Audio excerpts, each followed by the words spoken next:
Hebrews. This is our Prophets of Awakening.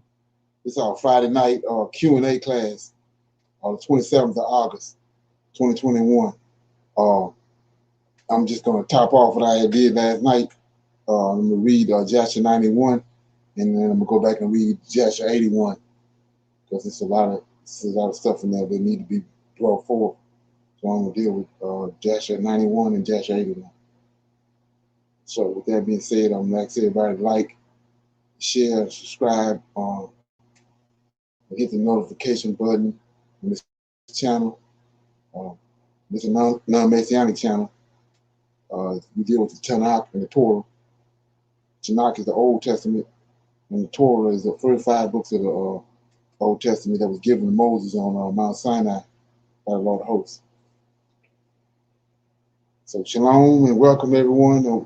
We're going to do our moment of silence, our Sabbath prayer, and the Psalms, and then we're going to do a little current events. Okay?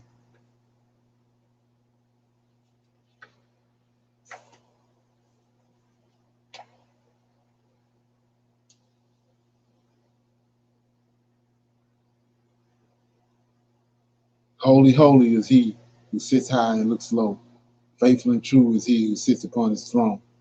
We come praising thee, O Lord, upon thy day of visitation, your holy Sabbath day. You, O Lord, foretold of these days, and they are now here upon us, O Lord. Give us, O Lord, guard us, O Lord. Make haste, deliver us from our oppressors. You and you alone is Israel's Savior. We come with outstretched arms, O Lord. Your power and glory, we know, O Lord, will last forever and ever. According to your book and your timeline of events, O Lord, we pray. Our power and glory belongs unto thee. We praise thee at this hour and repent of our transgressions against thee, O Lord. Give us, O Lord, forgive us of our transgressions against thee. Our praises unto you. Okay. Read the Psalm right quick.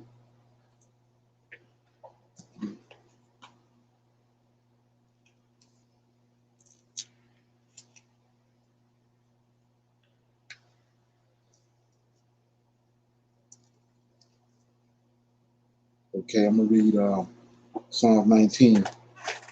It's the creation and the covenants of God. It's a Psalm of David. The heavens declare the glory of God, and the firmament showeth his handiwork. Day unto day uttereth speech, and night unto night showeth knowledge. There is no speech nor knowledge where their voice is not heard. Their line is gone out to all the earth, and their words to the ends of the world.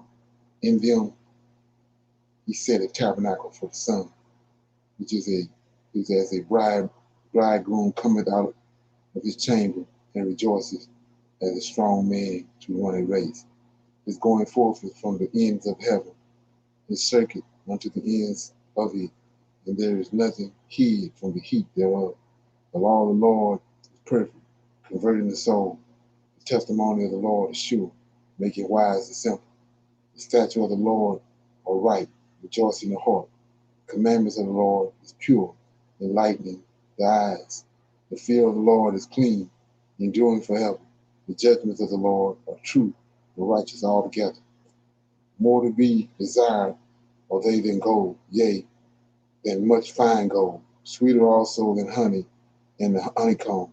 Moreover, by them is thy servant warned, and in keeping of them there is great reward. Who can understand his errors? Cleanse thou me from secret faults. Keep back thy servant also from presumptuous sins. Let them not have dominion over me. Then shall I be upright, and I shall be innocent from the great congregation. Let the words of my mouth and the meditation of my heart be acceptable in thy sight, O Lord, my strength and my redeemer.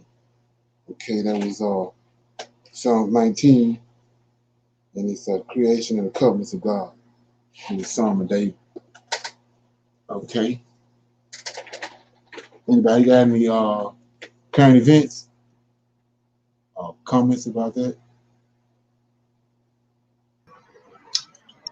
I do. Shalom, shalom, everybody. Okay. Peace and power. Okay. Biden wants to break up Facebook. Okay. Yeah, and the court denied the eviction ban. What eviction ban is that? Well, for people that couldn't afford to pay their rent and mortgage. Okay. She recanted it. Yeah, they Okay. recanted it. Okay. So a lot of people gonna be in trouble. Okay. Well, they moving along as planned. Seem like to me. Yeah, I tried to send out a video about the jab and on Messenger, and they wouldn't even let it go through. Okay. So What it they was really, about? it's about there was some doctors that tested people that got the jab and those that didn't. They tested their blood, Right. and the ones that got the jab, their blood, their cells are messing up, are like Okay. colliding together. Yes, yeah. And they said that's why a lot of people are feeling sick and getting blood clots and all these other, problems. Okay. Is that something? Right. Okay. Anybody else got anything?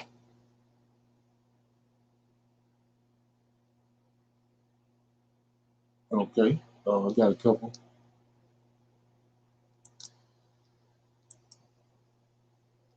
This is about what happened at the airport in Afghanistan.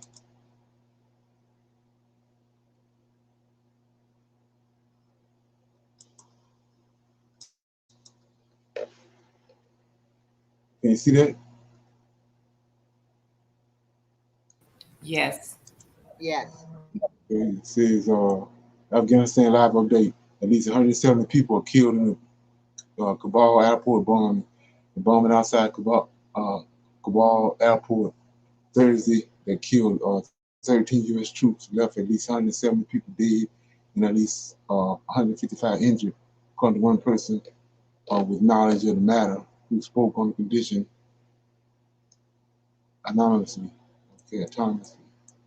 Okay, that toll does not include the U.S. service members, and it probably will rise because many bodies are still irretrievable, the person said.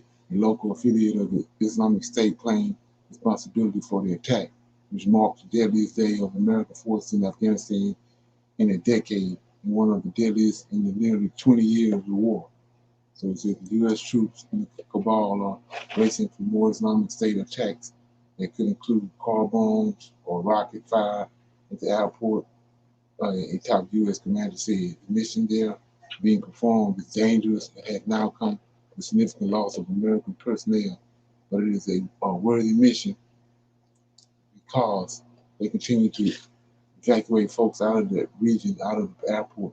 President Biden told reporters at the White House that he met with Israeli Prime Minister Naftali Bennett.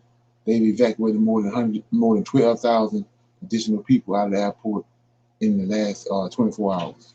Okay, so we know what's going to happen with that. It's just going to intensify. Any comments? Yeah, what did that say again about Israel? The Israeli Prime Well, Minister? he had a meeting with him So I guess he multitasking. He had a meeting with the Israeli prime minister, I think today. That was already set. He was already scheduled before all this happened. Right. That's a new Right. prime minister, right? Yeah. New prime minister. So movers and Yeah. shakers are moving. So Netanyahu is out of the scene now. We got this new Right. guy in there. Right. This guy right Yeah, here is it's worse all than lining up. Netanyahu. Right. This guy right here is worse than Netanyahu. He's a Zionist for real. Yeah. They're gonna have a problem with him.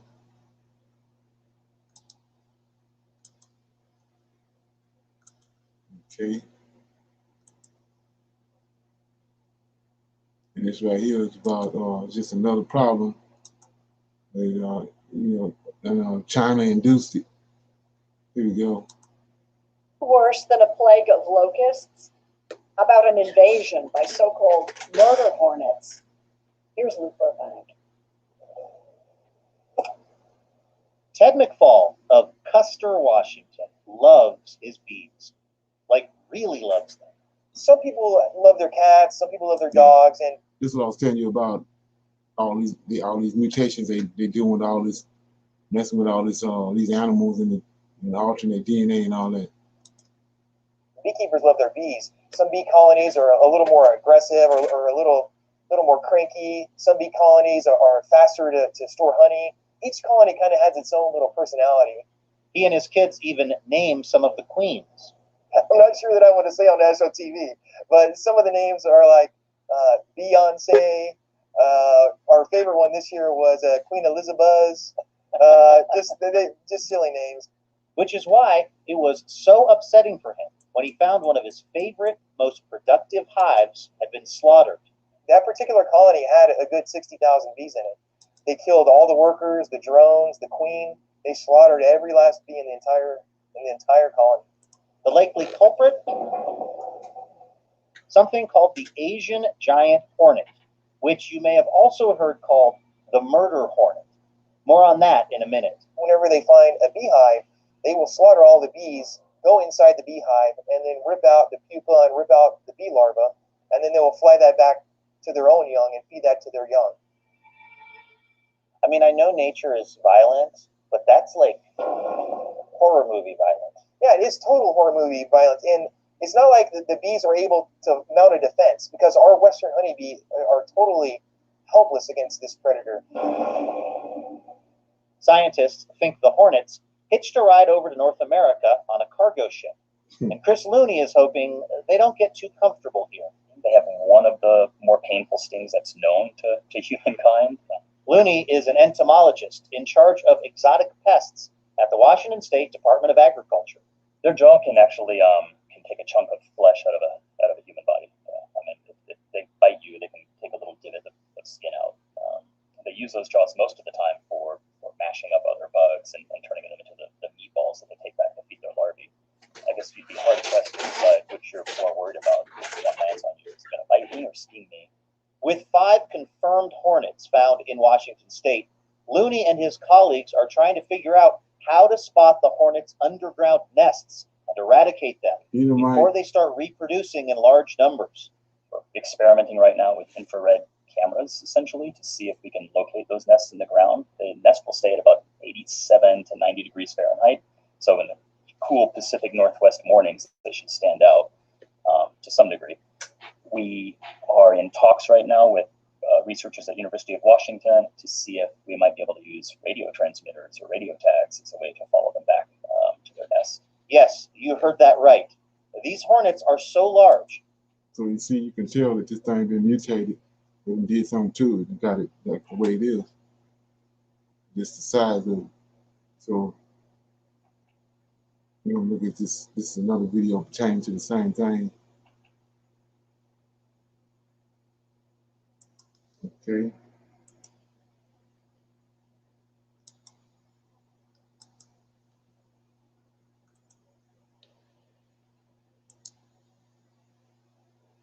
So all this happened right here in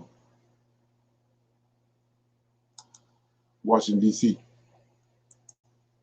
last couple of days. See what kind of suits they got to wear. So they creating problems for their own self.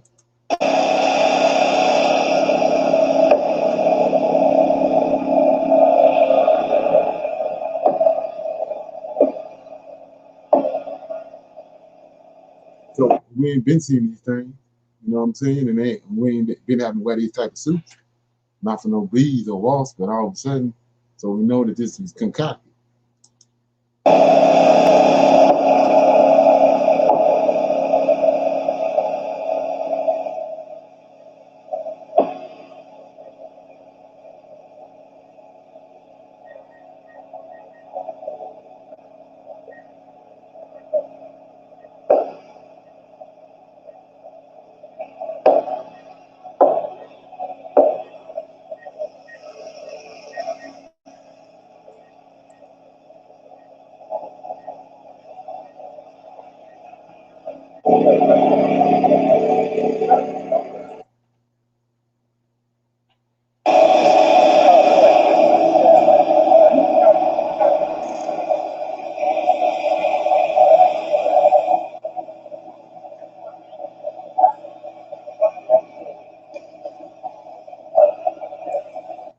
Okay.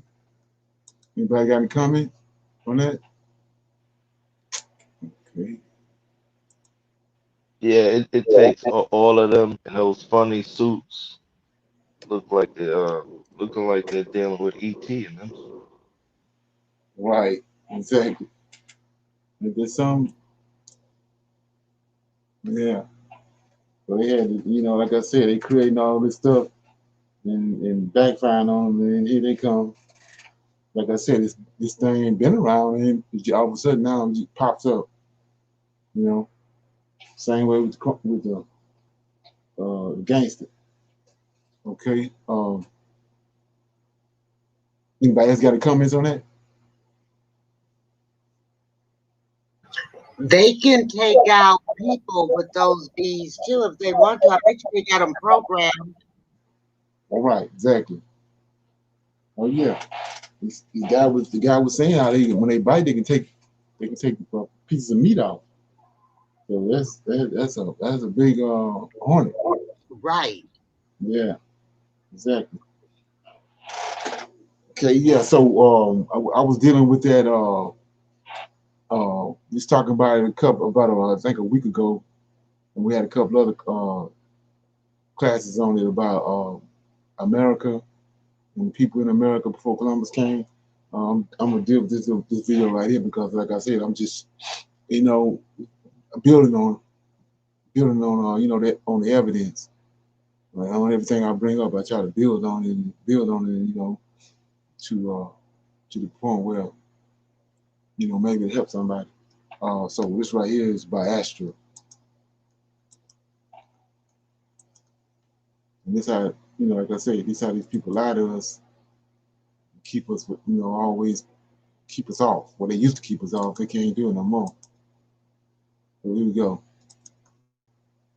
If you're not on this side right here, you're going into captivity. If you are on this side, you got to repent against the matter. Ain't nothing too deep about it. So the point is, hey, if you're not on this side right here, you're going into captivity. If you are on this side, you got to repent against the matter. Ain't nothing too deep about it. You West Africans, all are going into slavery according to the Bible, right?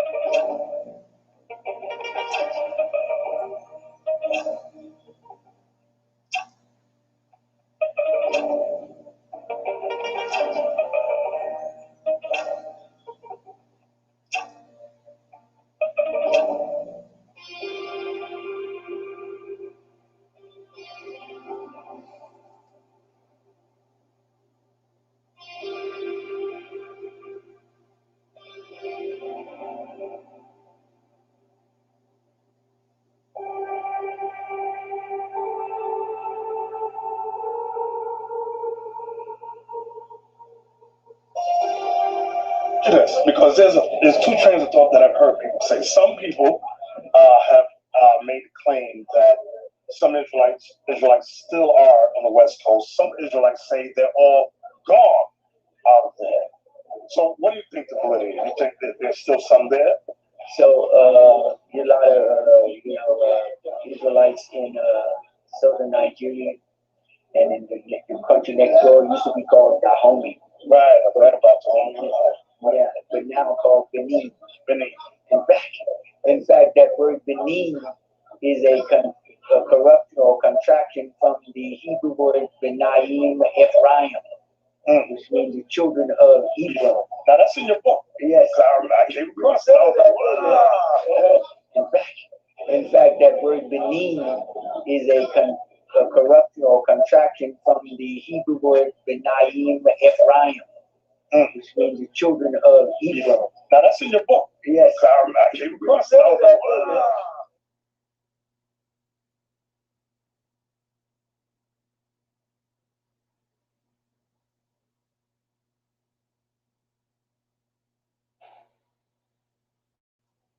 So when you're looking at this map right here, I was telling you how that, you see right here, these Ashante, that's the priesthood. And then this Benjamin over here, and then this is Judah. And so these are people, he's the head. He said he scattered the head. That's what a lot of people getting everything mixed up at. He only scattered the head. He said the whole head was sick. And then he told David was out of Judah, and the high priest Aaron was out of Levi, and Benjamin was more or less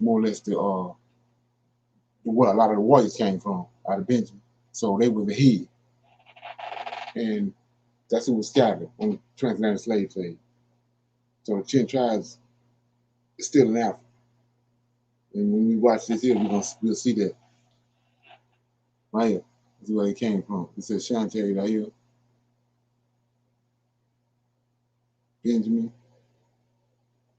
Judah, Kingdom of Judah. See? In fact, that word Benin is a corruption or contraction from the Hebrew word Benaim Ephraim, which means the children of Ephraim. Now that's in your book. Yes. I came across that.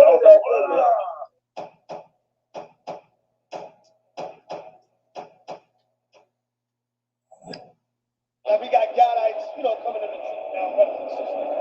A lot of them say, a lot of brothers and sisters say those are not Israelites. Verse 45, for through that country there is a great way to go, namely of a year and a half. And the same region is called Arsareth. Arsareth. So if you go right now onto Google and pull up the Jewish Encyclopedia, then inside the Jewish Encyclopedia, punch in the word Arsareth. All right? Spell that out for them. Arsareth. Put that in the Jewish Encyclopedia, and America will come up. That's the name they used to call the Americas, Arsareth. First, we will deal with the Columbus claim. The Jewish Encyclopedia states that Columbus identified America as this land called Arsareth. It also names the source of this information as being a book called Christ. Like I said before, we track all this back. Christopher Columbus, an Edomite, and I showed you that at Council Nicaea, Ebus of Caesarea, the one that presided over the Council Nicaea for Alexandria, was an Edomite. It's always an Edomite in the background, hoodwinking the scriptures and hoodwinking the information. Christopher Columbus by K. Serlings. If you research for yourself, the claim is actually false. On page 15 of this book, it doesn't claim that America is Arsareth at all, but only states that he, meaning Christopher Columbus, was fond of reading the Bible and the fourth book of Ezra.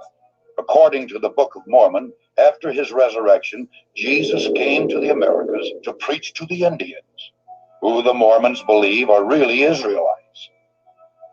Thus, the Jesus of Mormonism established his church in the Americas as he had in Palestine.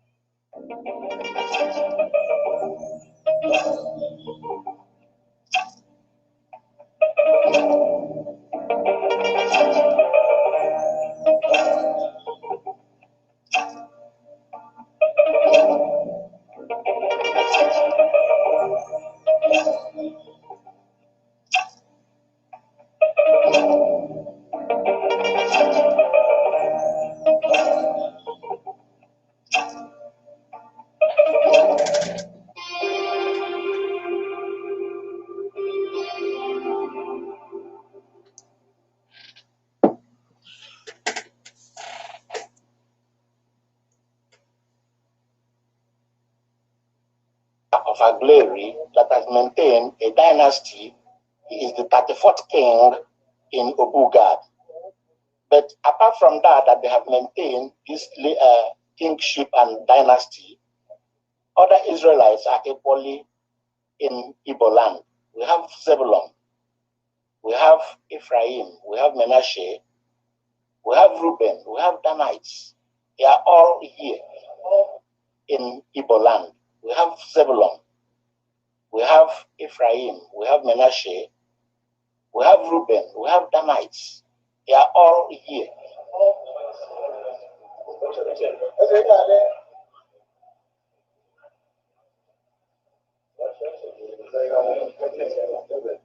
Maybe was what Sinakeri, Gade, Israel. But Israel is not well. But my Israel, 9 Israel for 1 minute. Ibada renewed you about my bass wapota. Outside my bass wapota, 9 hours no. Ibada renewed. And I can know man can watch it every cable.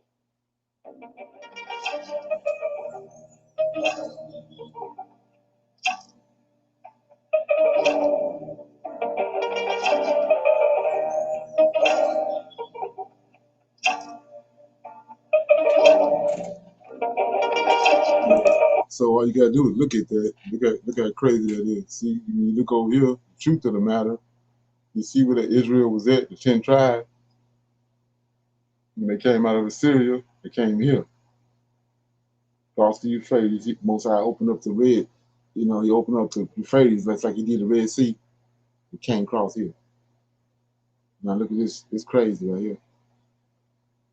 They came all the way around here, all the way out here. Disaster. Way over in America. You get something?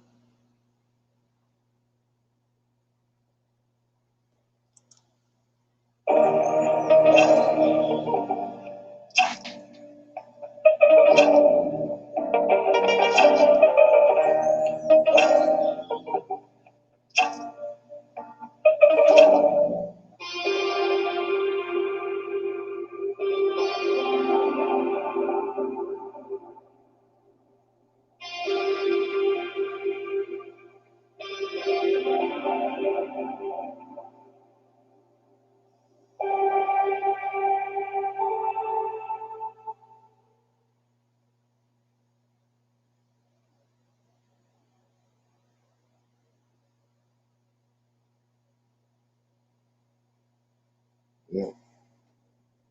See, pictures are worth 1,000 words.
So if you want to read this right here, this is in 2nd Ezra. This is where the claim is at, how they come up with the 10 tribes of America. It's 2nd Ezra, chapter 13,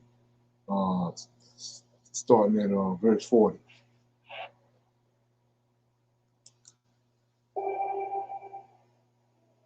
Igbos are Israelites. The question of Igbo being Israelites are not in doubt. There are evidences that Igbos are Israelites. The journey of Igbo started when the Assyrians actually attacked and exiled the 10 tribes of Israel, the northern kingdom, in 722 BC.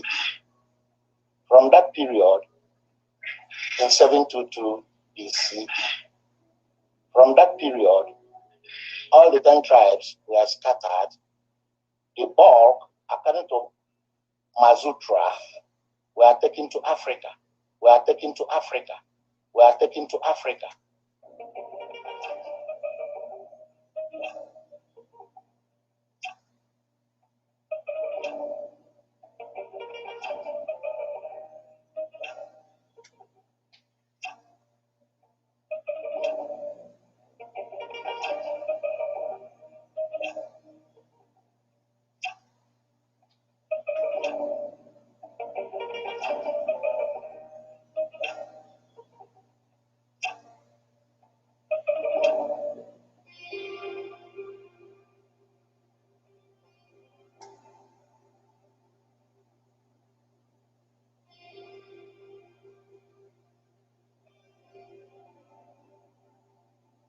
So see right here, notice how they twisted this up. I read last night to show you that they did keep the law. You know, at one point in their history, they kept the law. So this is how Esau works right here, though. He says, this during the time of the 10 tribes being taken out. Says, so they established a decree to make a proclamation throughout all Israel, from Beersheba even unto Dan, that they should come to keep the Passover unto Yahuwah Elohim of Israel at Jerusalem. Like I was telling you, Jeroboam didn't want to go there because he knew the seed of David had sway over the 10 tribes. He knew if he took them there, they was gonna return to David's seed. But so he built a temple down in another place and started worshiping calves, just like Aaron had done. Then, but right here it says, for they had not done it of a long time in such a sort as it is written. So this was but Esau wants you to think they couldn't keep the law just outright. It was impossible for them to keep the law, but they can't keep the law because they not together, and they refuse to go up and submit to the person that the Most High got in charge of them, which was the seed of David, and that's why they couldn't keep the law, because they wouldn't adhere to the commandment that was given to them and the order that the Most High had.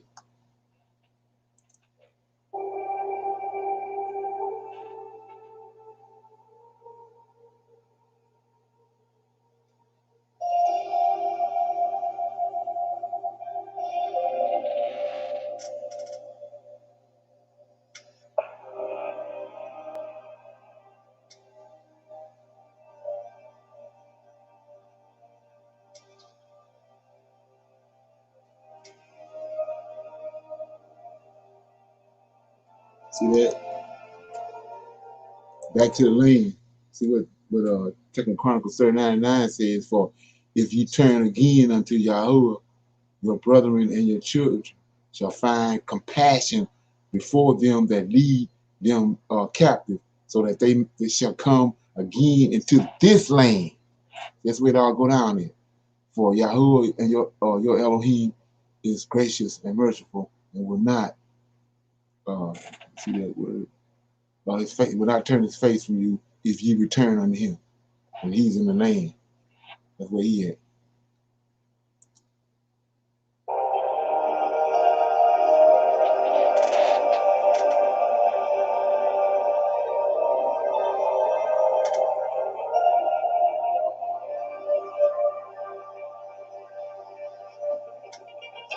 See that?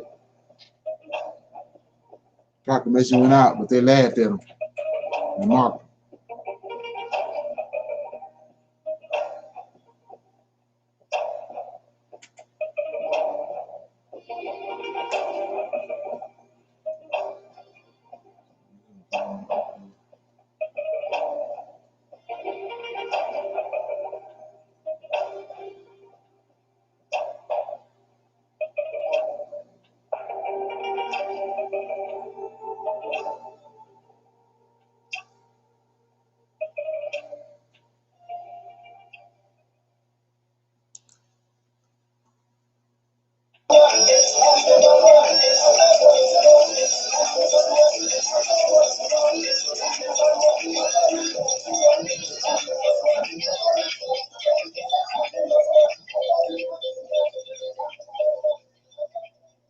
Zulu Natal tribe worshipped a god whose origin could not be traced.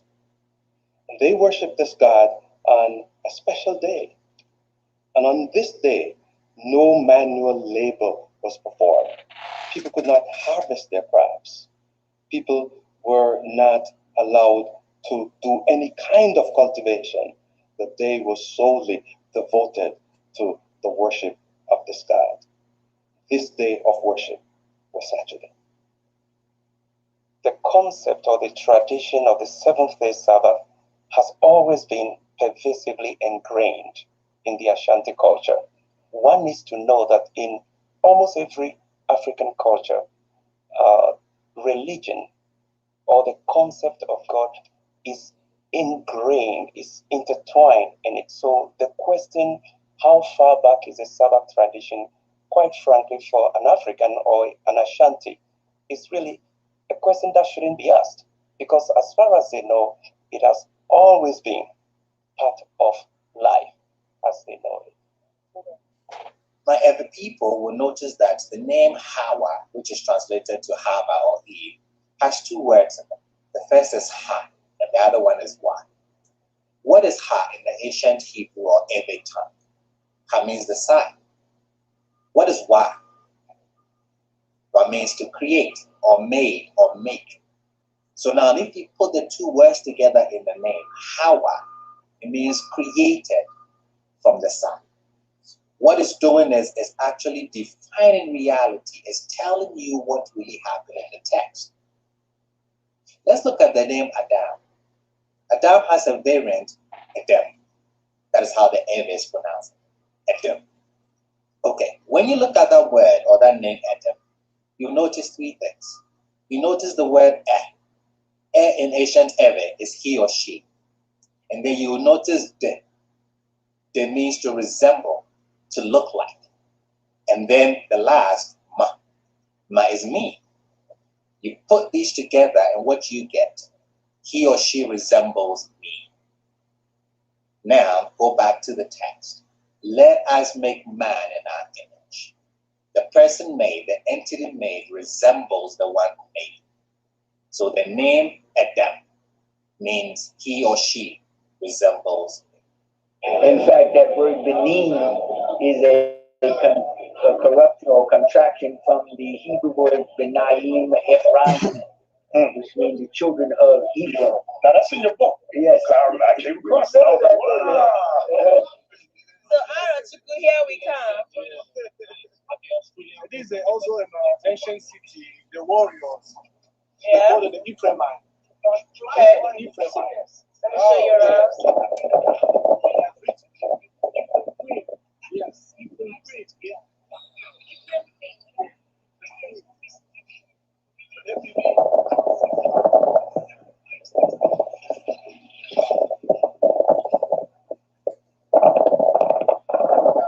He said this particular place, they said that they're from the tribe of Ephraim. Yeah, Ephraimites.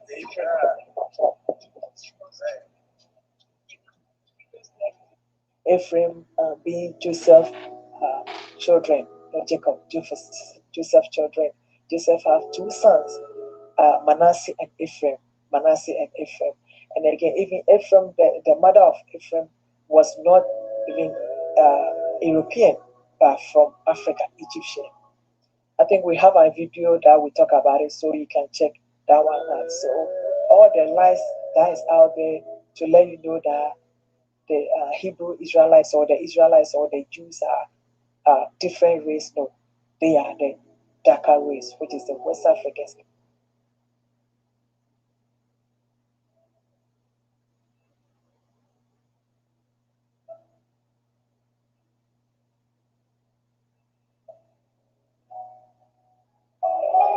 The Pharaoh brings Joseph out of prison to interpret his dreams. Joseph declares that the dreams portend 7 years of abundance, followed by 7 years of famine. Joseph recommends that the Pharaoh preserve food from the time of abundance for use during the time of famine. The Pharaoh is so impressed by Joseph's plan that he places him in charge of his entire court, a role that is memorialized on the walls of royal tombs. Egyptologist Dr. Yasser Izzat gave me a guided tour in the Valley of the Kings. It's one of the most beautiful tombs in this area. So these are all the images of the yes, yes.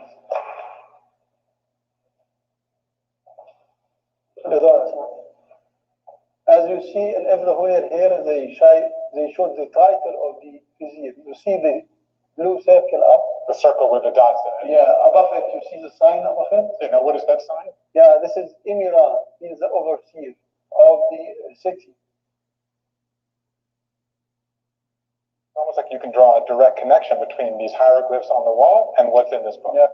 But what's done in darkness is going to come out to the light.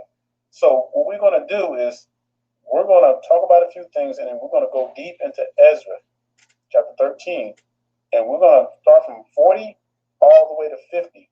We're not going to stop at 46, like the camps do that want to support this European chart. We're going to go all the way so we can get a better understanding. And then after we read 2nd Ezra chapter 13, 40 through 50, I'm going to show you a clip from one of the West campers who admitted that this chart was bogus, and that they knew from the very beginning what they were doing. So before we start getting into scriptures, let me just tell you where all this One West madness came from. So they believe, the camps that are pushing this madness all the way back to Leroy Bivens, they believe that the 10 tribes literally crossed over the big body of water, the ocean, and came all the way through the channel and came all the way to America. So they get the word Arzareth from Christopher Columbus, as they claim. There's a book called Christopher Columbus. They said that, and this was the big push, this was the lie that was constantly going on, that Columbus mentioned Arzareth as America. But I'm going to prove to you that's a lie, because I have that book, and I'm going to show you that later. But Christopher Columbus did not even mention Azareth, or Azareth was not even mentioned in the book, not once. All the book said was Christopher Columbus was just fond of reading Ezra. That's it. That's it. So there were a lot of lies that were made up to bring in these foreign women. And these camp leaders who are pushing this mess, they know that, brothers. I'm telling you, don't let them fool you. They know that they've been lying. Now they've gone so far into it, they've misled so many people that they can't reverse it. But see, the Most High is going to punish them for that, because now they've caused a lot of our brothers and sisters into an abomination by taking these foreign women and these foreign men as the wife and the husband, and causing all kind of chaos. This is what they did, all from following man. So this chart that they came up with, Ariel claimed he had a dream and came up with a chart saying that Ephraim are the Puerto Ricans, Manasseh are the Cubans, Simeon are the Dominicans, Guatemala, Panama, Zebulun, Gad is the Native Americans, and then Issachar are the Mexicans, and Naphtali are the Argentina and Chile. That is all a lie, brothers and sisters. That stuff was made up from Satan himself. Because I'm going to prove to you through scriptures that the northern tribe crossed over the Euphrates into Africa. And some of them actually came back across the Euphrates. And I'm going to show you in the scriptures. So you choose, saints. Are you going to follow the word of the Most High? Or are you going to follow some camps that are telling you that these people, these European heathens, are Israelites? You know, and I can't understand that to save my life. How you would deny your beautiful black chocolate sisters. And we got some of the most beautiful daughters of Zion in the world. No other race of women can compete with our women. But yet, you want to claim these people as Israelites. That's an abominable shame to go that low to forfeit your own people and to give it to heathens. And it's already bad enough that we're catching hell from these heathen nations. And you want to turn around and give your heritage to them? But these are the lies that came from the One West camp, who started all this mess. La profecía de Isaías 11:13, man. Oh, yeah. Tiene que ser así, man. Y es el perfecto ejemplo, man. Hay perfecto ejemplo en vatos fuera de orden, man. Y siempre ha sido así, man. Así sabemos quiénes son los que estaban con Jeroboam.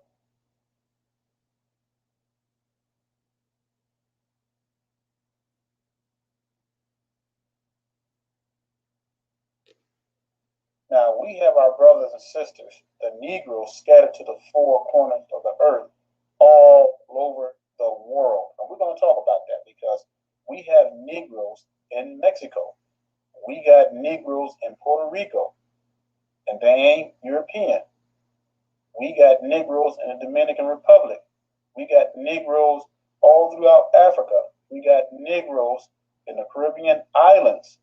We have Negroes in the Middle East. We have Negroes in China. Yes, China. We have Negroes all over the world. And you know, the camps like to say, well, not everybody's going to look like Wesley Snipes. Well, of course not. You got different shades of blacks. But we're scattered all over the world. We're in every continent on the globe. And you take a really good look at this. These are our people scattered to the four corners of the earth. Okay. Any comments so far? I'm going to play a little more and then I'm going to get out of this. Anybody got a comment what they heard? He's right. That chart is a lie. Okay. Wanna get some? I'm going to play this little bit right here and then I'll be through with this. And here's more of his coordinates. Cordus Magnus in the Second City again. And right here highlighted by another brother in the video who was diligently searching for Osiris, but he couldn't find it on any of his maps.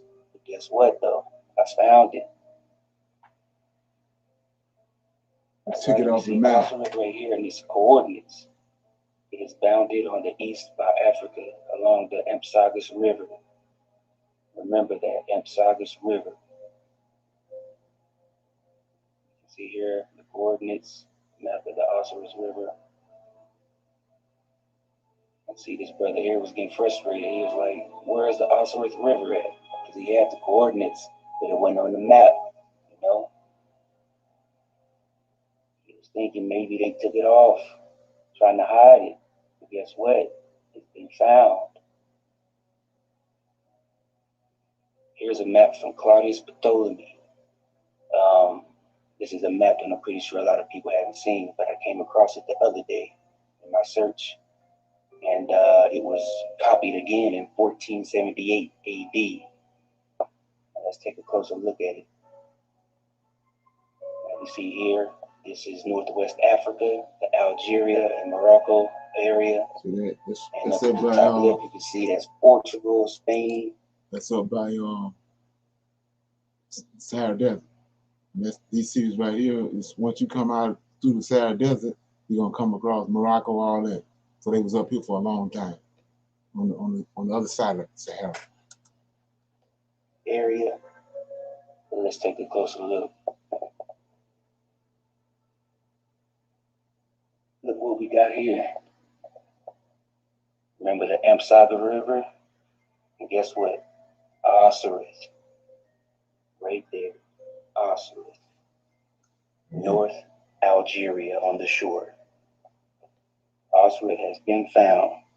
The camps have been teaching in error, saying that America is Osiris and that Native American Indians and all these Hispanic people, children of conquistadors, are Israelites.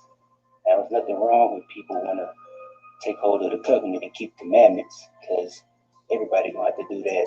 Yeah, I want to put a plug in there right quick. So the brother said children of the conquistadors, right? So what he's saying is those conquistadors came there and started, having relations with the women. And like I said before, the woman don't have no seed. So their children are conquistadors. Well, you got to go to slave ships. The men on the slave ships wasn't Israelites. They was having relations with the Israelite women. So that's a lot of people came here and they gave them to us. They ain't no Israelites. And so we're going by their narrative. Now we're looking around at people calling them Israelites, but they ain't Israelites. They gave them to us. Their father ain't no Israelite. That's what we hear right now. That's why you got to diligently observe everything going on, everybody around. You got to check them out. They ain't acting like, they're not responding to the things that's pertaining to Israel. There's something wrong. And anyway, because the Most High's laws are righteous, His commandments are good. But to teach that they are descendants and using a false 12 tribes chart, that we already knew was false. They teaching an error, man. Let's continue. I have another map too by Martin Walt C. Mueller from 1507. And on his map, he documents Osiris as well. As you can see, this is Africa. Let's take a closer look. Bam, in the same spot, Osiris. Yep. Right there, Osiris. The rivers and all that.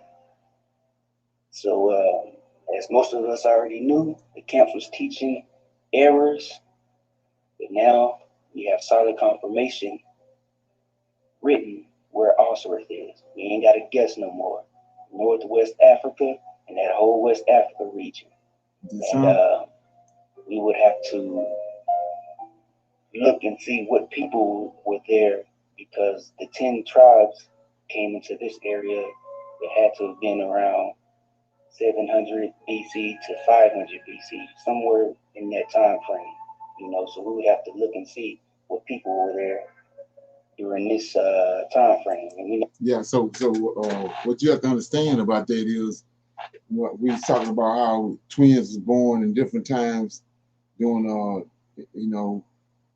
different eras and different times in Israel's history. So when you understand that with the 12 tribes the same way, well, one of them go, the other gonna end up there too. That's what they don't want us to know. That's why they concocted this 10 lost tribes. But I showed you in Ezra when Cyrus made the proclamation, they all was there. The 10 tribes went first. By the Assyrians took them away, but Nebuchadnezzar came. He conquered the Assyrians. So then he came to Babylon, came to Israel, and got the northern kingdom. So all of them was under Nebuchadnezzar. Just that they was in different precincts. He had 172 precincts. So when Cyrus conquered Nebuchadnezzar, and he performed prophecy, brought it to pass, he made the proclamation and said all Israel can go back. But they don't want you to know that. So we see right here on this map that they all in West Africa. And then the slave ships came and got the southern kingdom, because they the ones that was going to receive the punishment, because they were the head. But the 10 tribes, they still over there. So then you go back to what I'm saying, telling you about the twin thing. Jacob and then Esau twins when they was born, right? Well, Esau was taken to captivity in Egypt. Well, eventually Esau showed up. That's a part of what we're gonna read in Jasher. But Esau showed up and fought against the Israelites. And then over in America, the 13 colonies, the Edomites came over here. They was behind it. That's where George Washington got his money from to save his army. Was he got it from his Edomites that was in these 13 colonies. So, well, one go, the other one gonna show up later. So the Edomites came here in the 13 colonies, and the other twin, Jacob, came on slave ships. And now both of them over here. So where one go, the other gonna show up. Same thing with the tribes. It's been divided. It's split. Got the southern and the northern kingdom. Well, one of them at the other one going to end up showing up too. So if somebody tell you some of them lost, then there's a lie. The dead camera line. Okay. So anybody got any comments? This you want to watch all this video? It's Asher, where Africa or America? That's the name of it. So anybody got any comments on what we just listened to? Okay.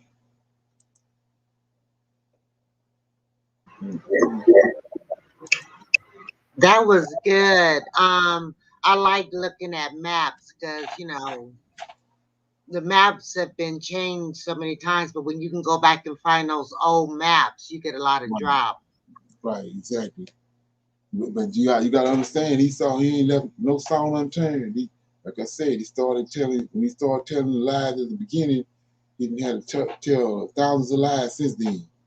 Instead of trying to cover up stuff, but like I said, the Most High promised us he's gonna pour his spirit out on us. We got discernment, so it ain't working no more. But like I said, you seen the brother was looking for Asherah, they didn't move. They didn't try to hoodwink it. He had to keep going back further and further with other maps, and finally he came and seen it where it was at. It was just where they said it was at.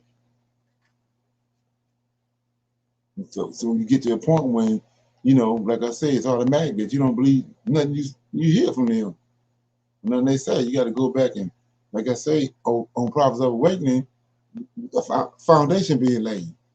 So you got to go back to the foundation. If what they telling you it ain't adding up with the foundation, then you know you got to do some digging because somebody lied somewhere.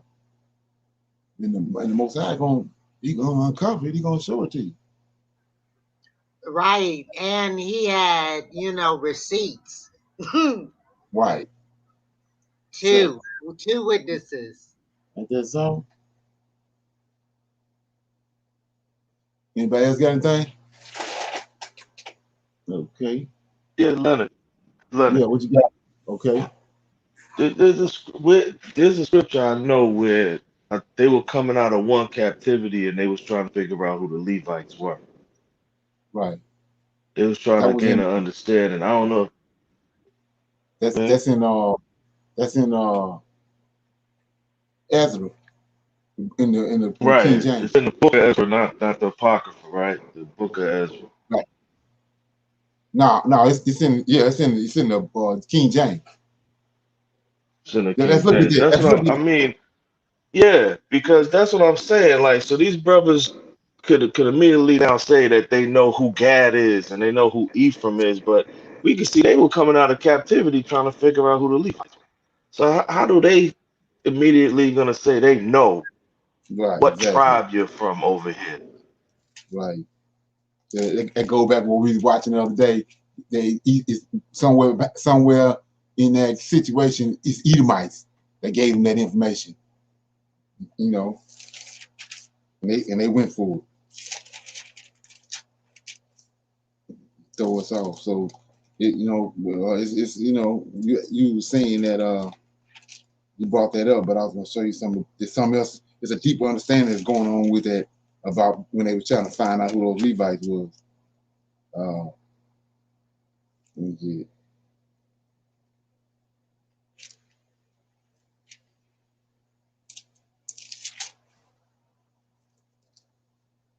Yeah, here you go. It's in Ezra chapter 8.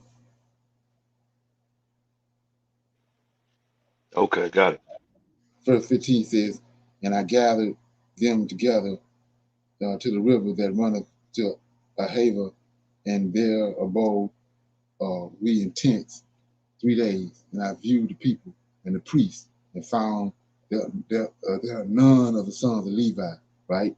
Then sent I for Eleazar, for Ariel, and for Shema, and for Elitham, and for Jared, and for Elitham, and Nathan, and for Zechariah, and for Meshullam, chief men also, for Jehoram, and for Nathan, men of understanding. And I sent them with the commandments unto Edu the chief at the place of can't say that word, Cassia.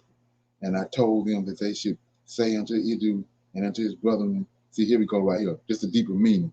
See that word Neathan? Anybody know what that is?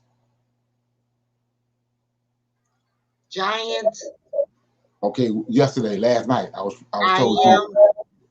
Yeah. They send it from that. But I told you those Gideonites tricked Joshua and them and got them to make a oath with them, a covenant, so they didn't kill them, but they was Canaanites too.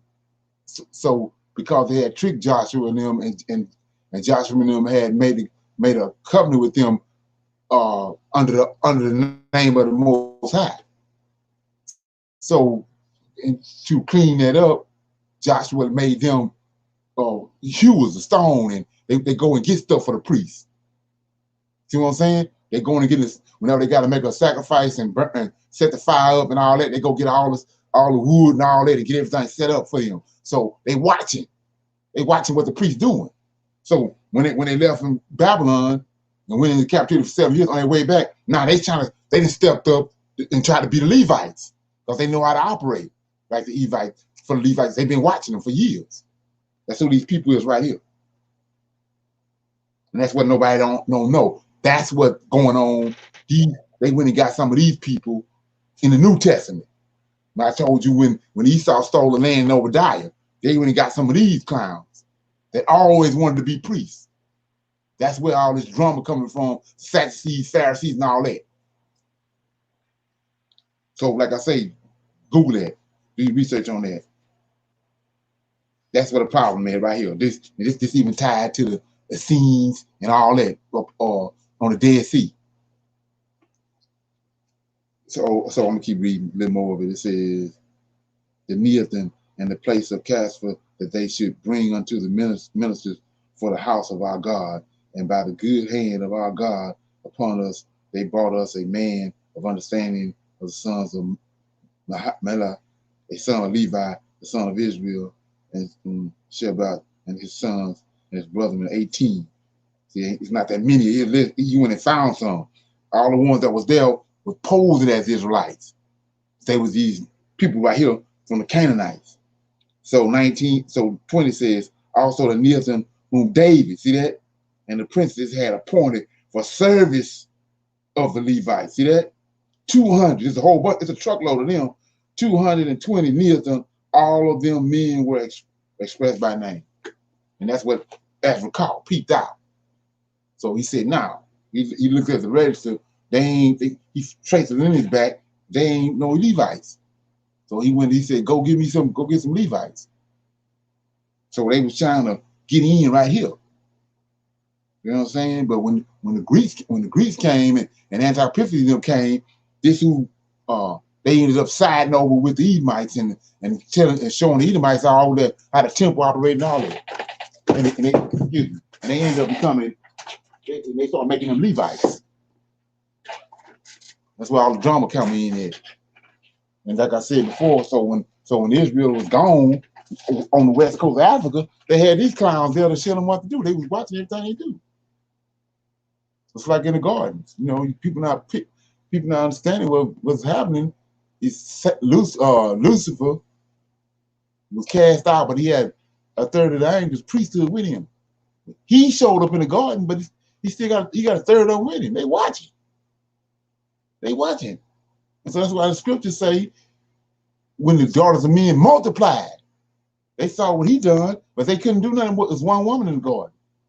But when they multiplied, that's when the rest of them came.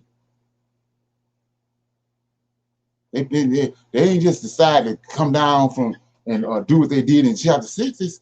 It goes back to what they seen Lucifer do in garden. They've been wrestling and fumbling with that ever since what they saw him do. They watchers. They watching. Yeah. Okay. Any comment?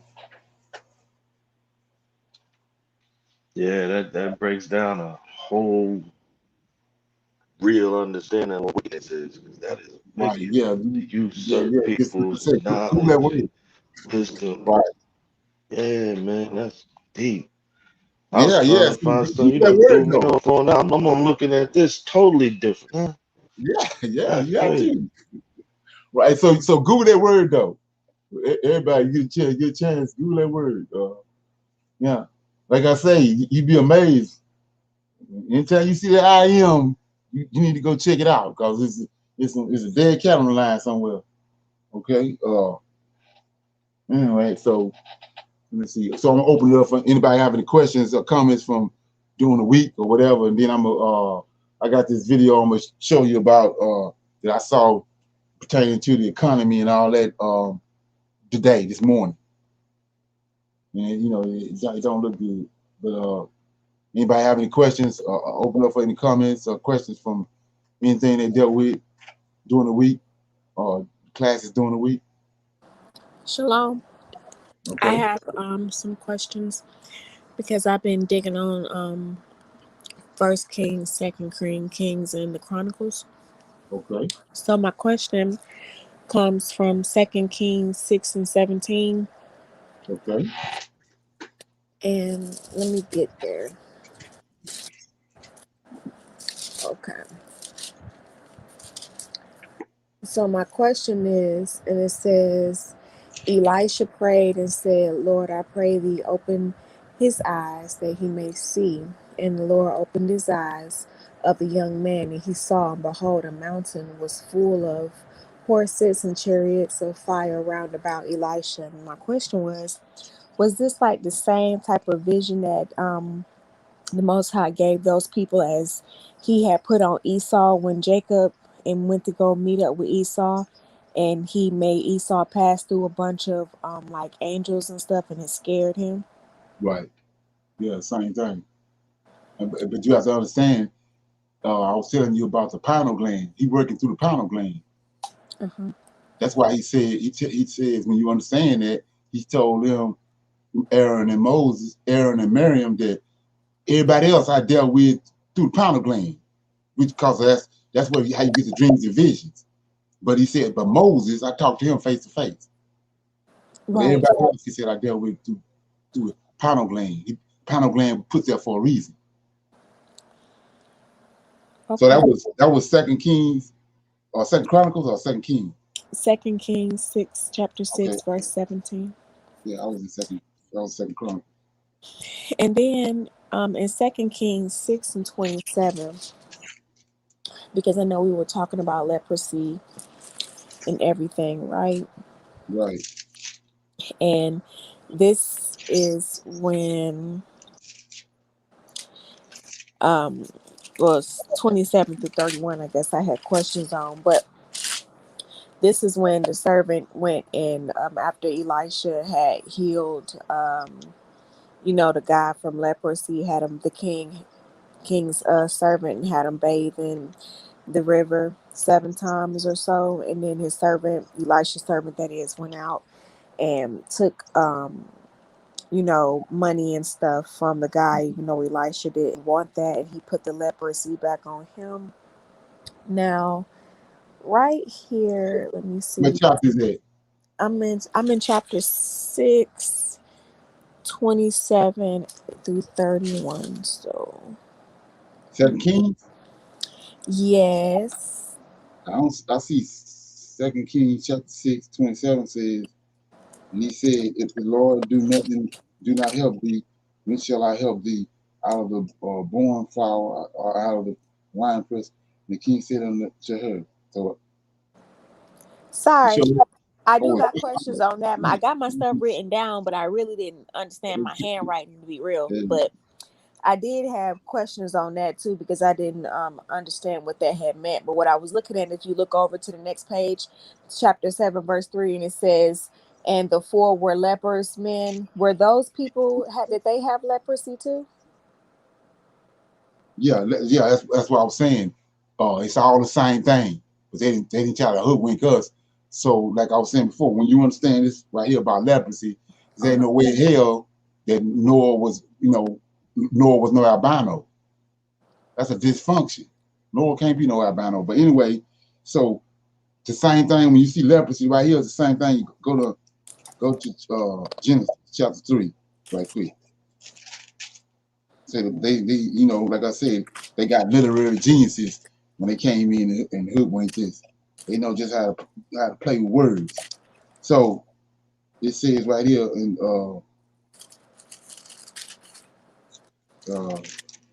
chapter 4, verse 10.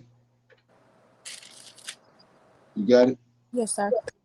And he said, this came, and he said, what has thou done? The voice of thy brother's blood cried from the deep from the ground, and it says, and now thou art cursed from the earth, and hast opened her mouth to receive thy brother's blood from that's leprosy. He was turning white right here. They don't want you to know that.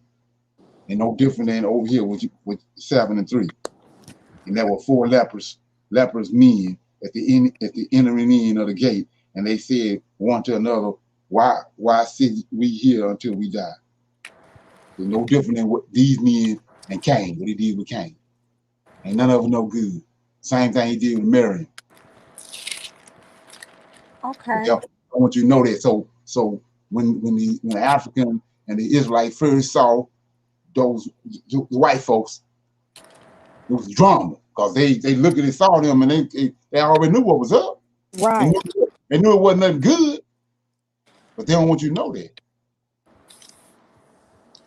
Okay. Yeah.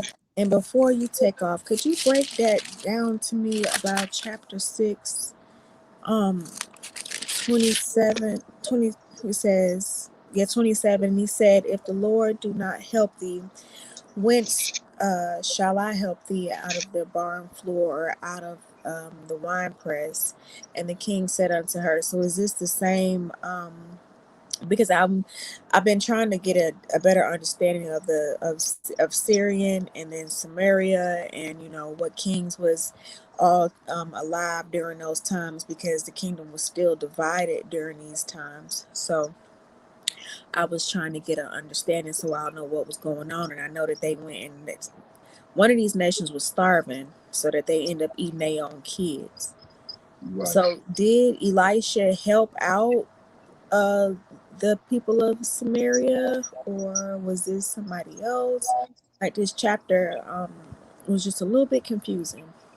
Well, see, if you go back to, I read this the other day, go back to, let me see, that's First Kings, Second Kings. Go to 2 Kings, chapter 17.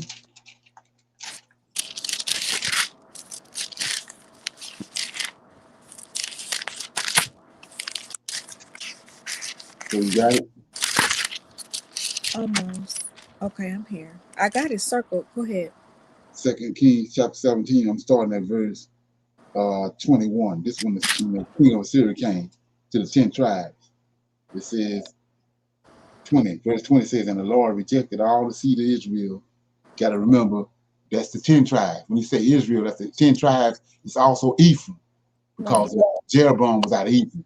So it says, and the Lord rejected all the seed of Israel and afflicted them and delivered them into the hands of spoilers until he had cast them out of his sight. So you see that? He cast them out of his sight. Remember that. For he sent Israel from the house of David. See that? From the seed of David. And they made Jeroboam, the son of Nebat, king, and Jeroboam drove Israel from following the Lord and made them sin, a great sin. So you already know Jeroboam ain't right. So anyway, 22. For the children of Israel walked in all the sins of Jeroboam, which he did. They departed not from him until the Lord removed. See that word? The Lord removed Israel out of the sight, as he had said by his servants, the prophets. So was Israel carried away out of their land to Assyria unto this day. Now here we go. Here go the drama. 24. And the king of Assyria brought men from Babylon. See that? And from all these different nations, they put them in the land. See that? So them ain't Israelites. Samaria ain't no Israelites. So keep going. I'm gonna show you what I'm talking about. So Samaria instead of the children of Israel, and they possess Samaria. See that? These nations that King Assyria brought there, they removed the Israelites. So these people, these Sumerians, ain't no Israelites. That's why there's so much drama with them. They wicked as hell. Ain't no Israelites. So now watch what they did. He says, and they possessed Samaria, dwelt in the cities thereof. And so it was at the beginning of the dwelling there that they feared not the Lord, because they don't know him. See that? They feared not the Lord. Therefore the Lord sent lions among them, which slew some of them, right? Wherefore they spake to the king of Assyria. See this? Saying, the nation which thou hast removed. See that? They ain't the nation. They some more people. And placed in the cities of Samaria, know not the manner of the God. They don't know Michael, God of the land. Therefore, he hath sent lions among them, and behold, they slay them, because they know not the manner of the God of the land. Now here you go, 27. Then the king of Assyria commanded, saying, carry thither one of the priests whom ye have brought from thence, and let them go and dwell there, and let him teach them. See that?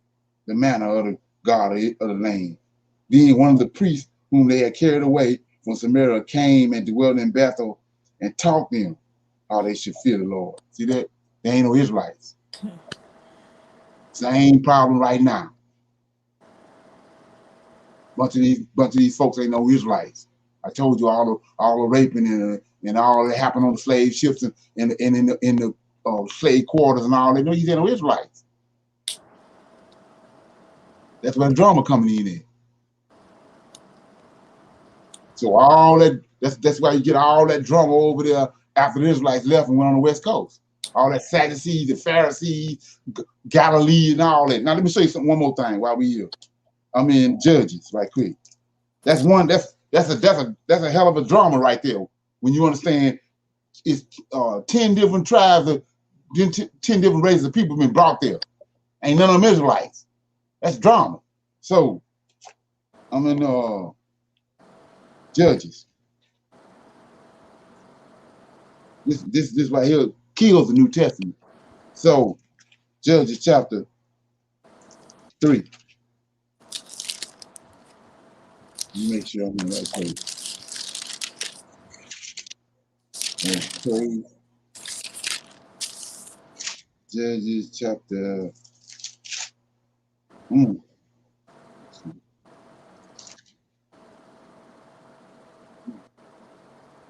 Get it.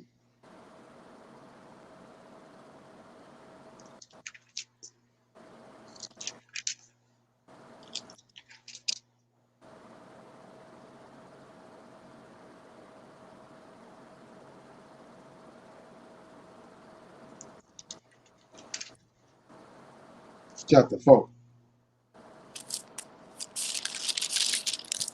Let's see.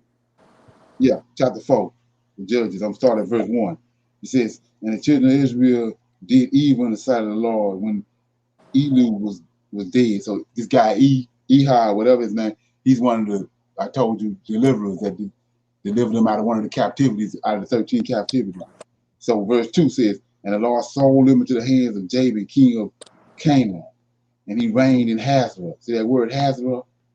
The captain of whose host was Sisera, which dwelt at look at this, Hazorah of the Gentiles. See that? When you get a chance, Google that. Hazorah of the Gentiles. So the Gentiles is in Genesis chapter 10. They white folks. Japhet. So when you go Google that word Hazorah of the Gentiles, that's Galilee.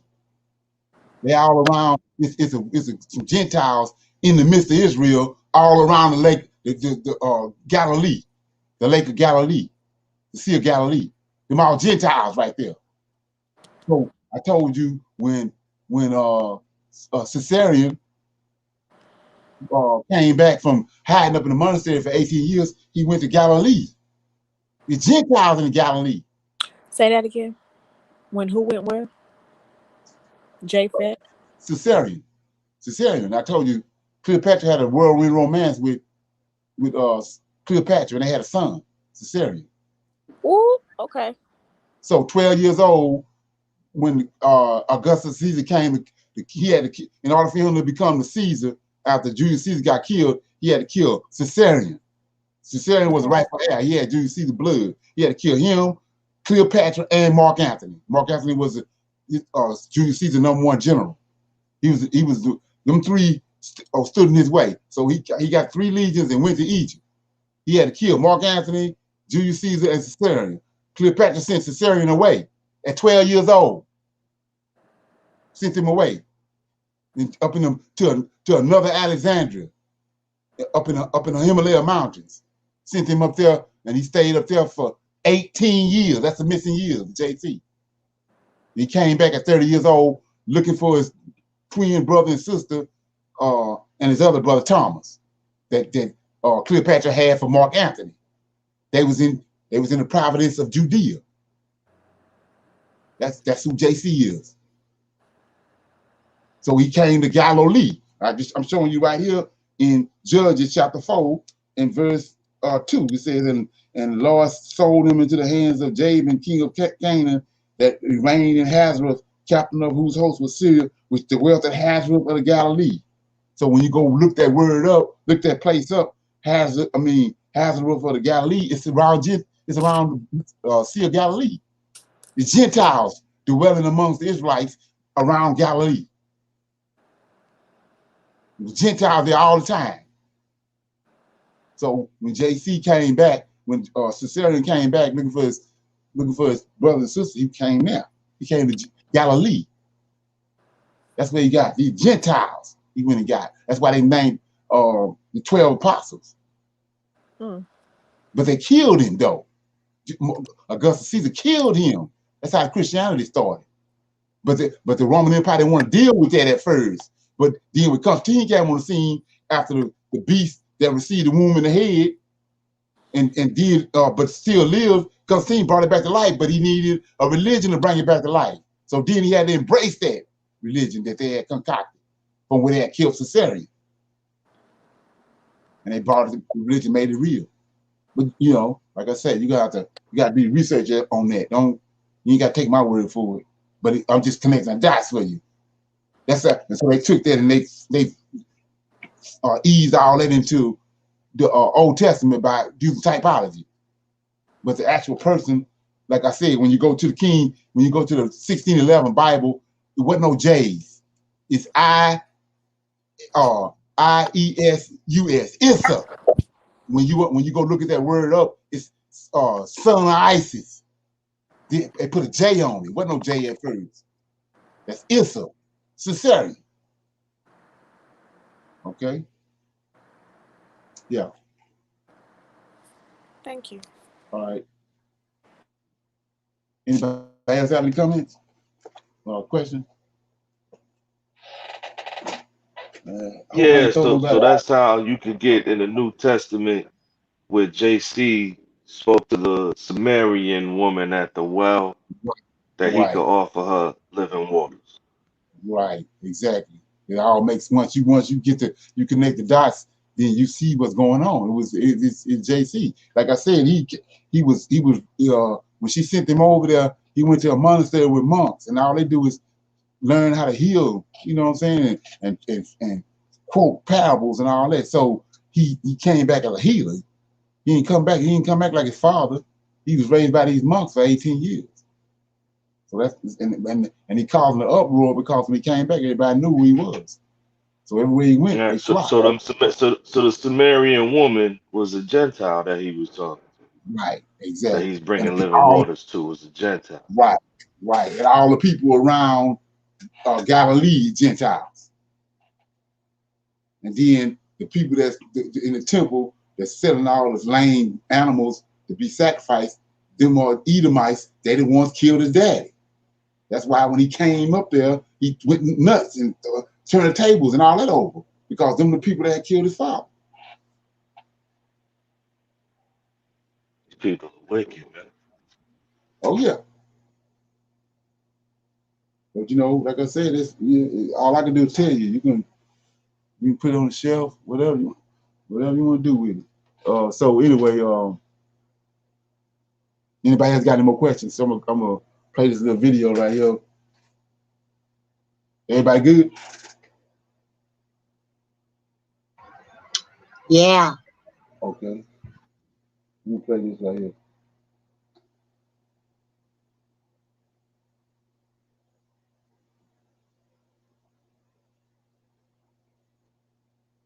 P21, according to the real estate research firm Green.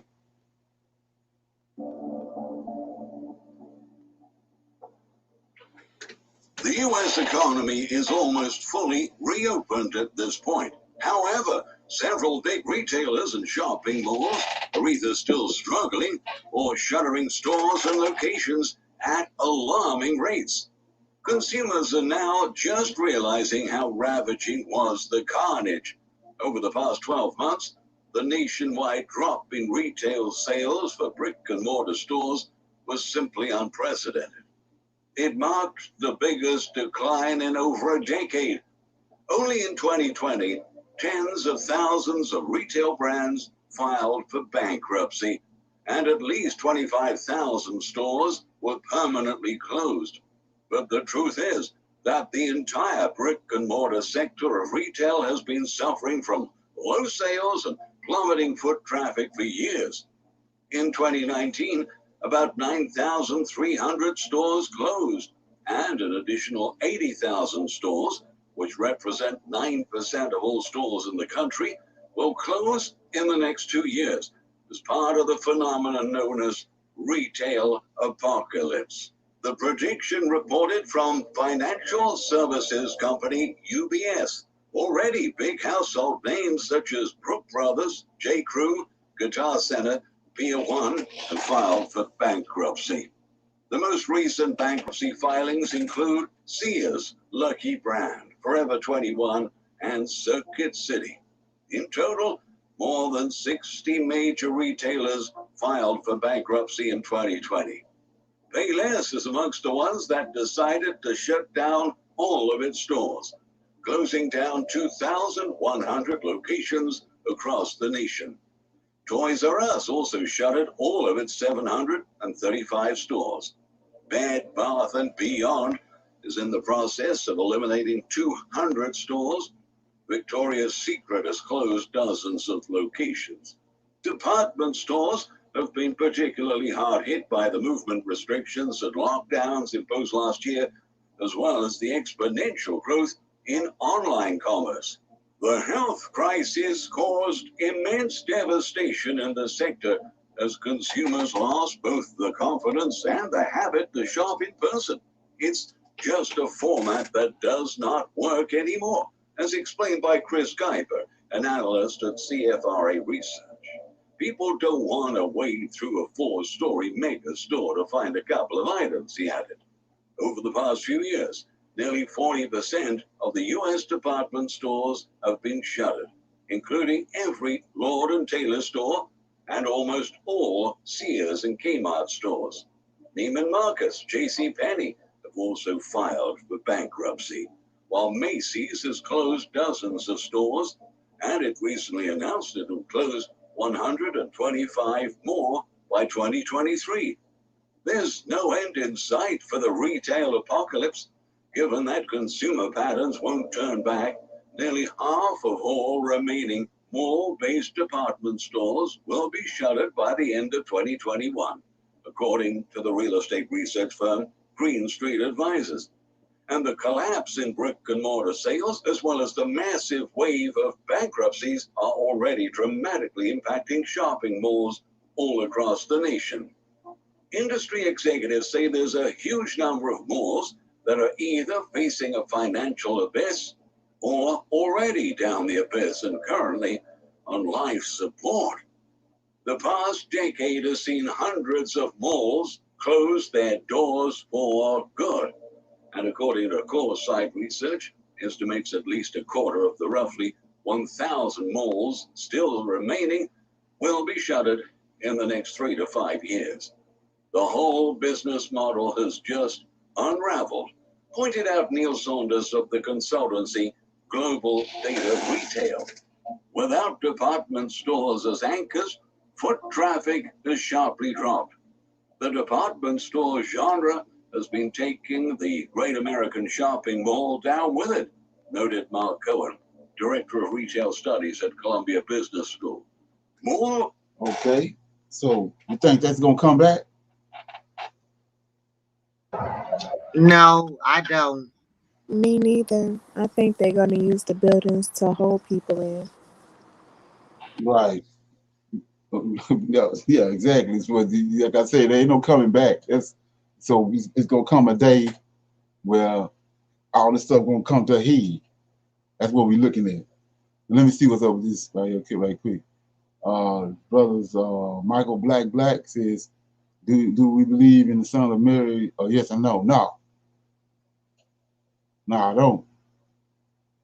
Okay, let me get this right quick. I can only speak for myself. My answer is an enthusiastic no. I do not believe in it. He died for the sins of us. Okay, well, you in the right place then, brother. Okay. So anybody else have anything else before we go into this? I'm gonna read Jackson.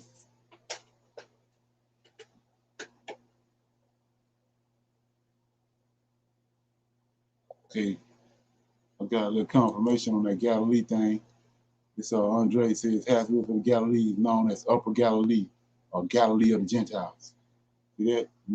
It's stuff like this that we read and it's going right over our head. Okay. Anyway, so I'm in Jackson. Anybody got anything? Nah, I was just gonna say, yeah, man, I believe in the son of Mary. There's a lot of females named Mary that got sons, I guess. Okay. Okay. Yeah. I'm in Jackson chapter 91. I'm finishing up what I had read last night.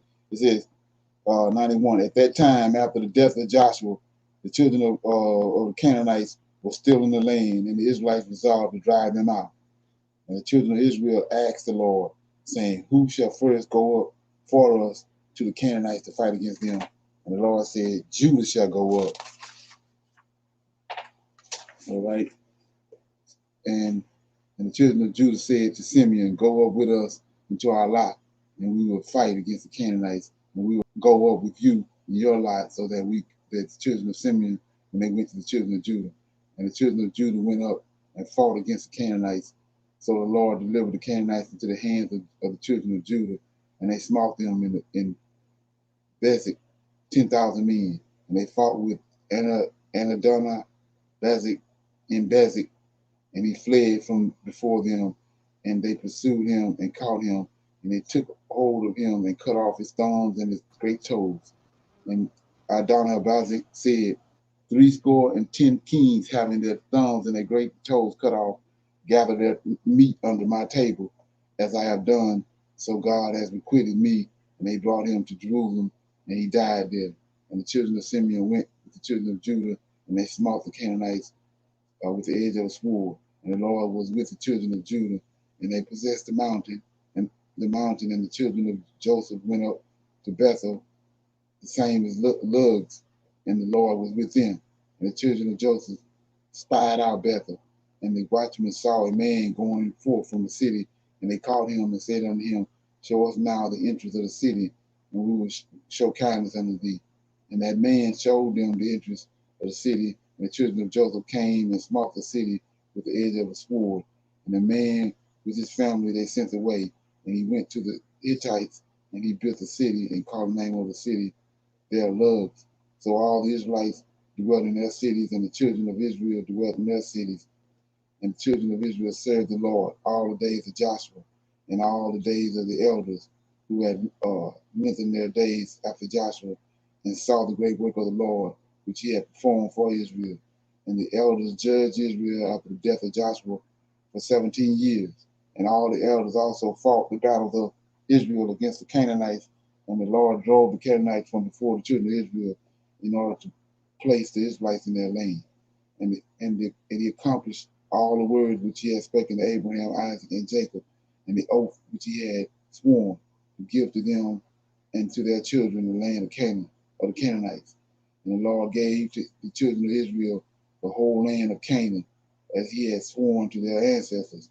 And the Lord gave them rest from those around them, and the children of Israel dwelt securely in their cities. Blessed be the Lord forever. Amen and amen. Strengthen yourselves and let the hearts of all you that thirst in the Lord be of good courage. So that was how the book of Joshua ended. You know, so we see right here how that they were able to keep the law. Like I said last night, they kept the law. They don't want you to know that, but at one point they was at one. They were synchronized with the Lord of hosts.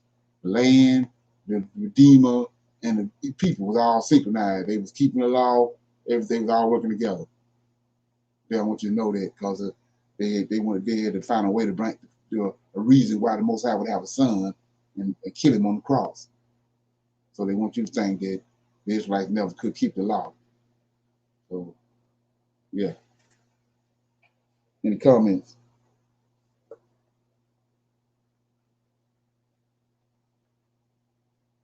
No comments? Everybody good? Okay, so. Yep. Yeah, no, I got. So where did we go bad at? That we weren't keeping it according to these people. Well, And I mean, is that we only bad like when Judah came over here, or when Benjamin and Levites came over here? Because I mean, like I've seen that the brothers and sisters that are in the slave coast, the majority of them, the Ashanti, the Igbo, and them people still keep it. They still keep the law over there. Right. Well, somewhat, because they've been cast off.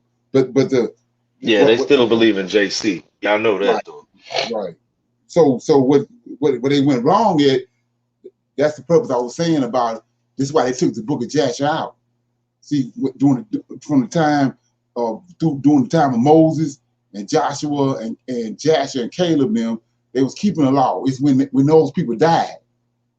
See, then that's when they started intermingling with the Canaanites, and they started going up to the high places. Right. So that's why they took this book out, because they want us to think that they always was in error.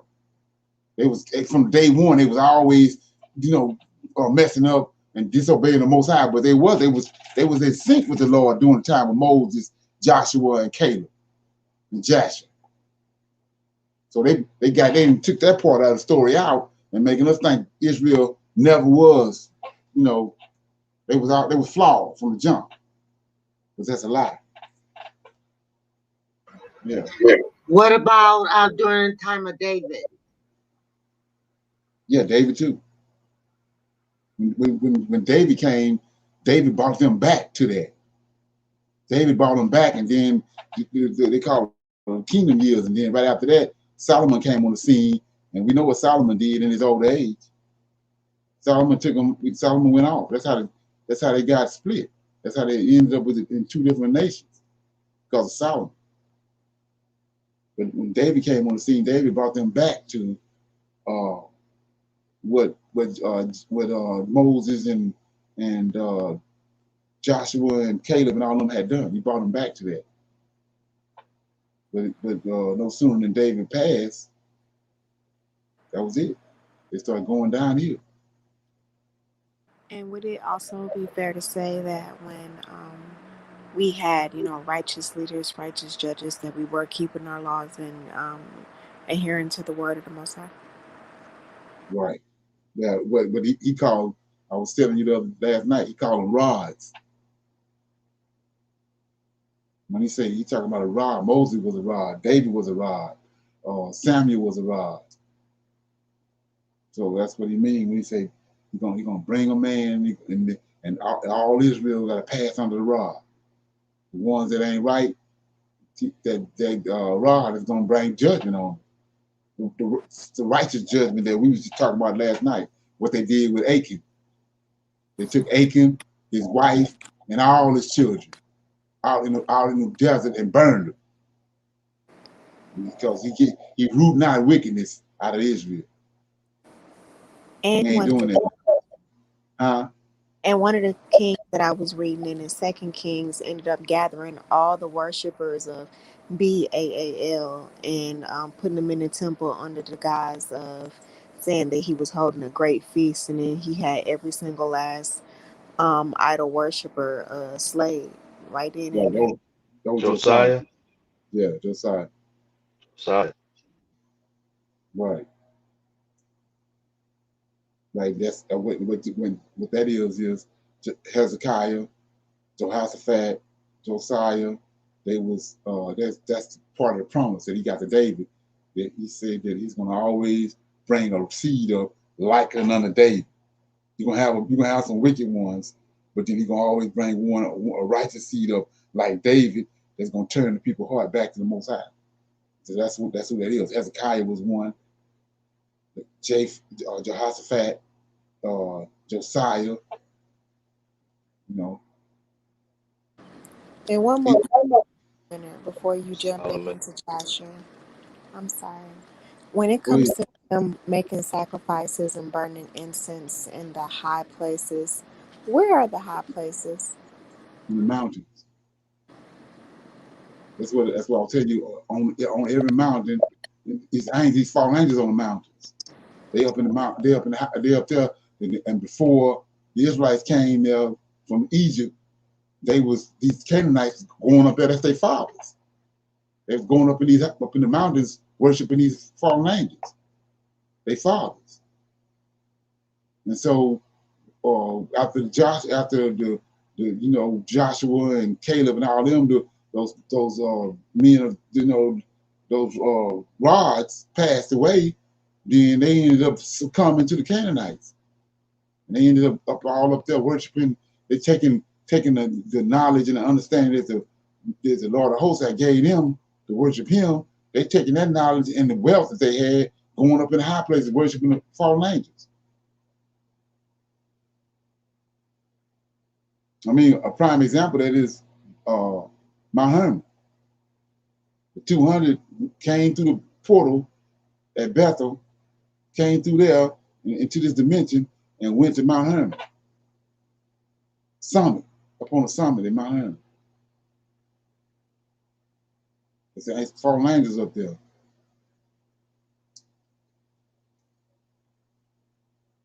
Like I said, Zeus ain't nothing but Lucifer. Yeah, he's on Mount Olympus, the mountain.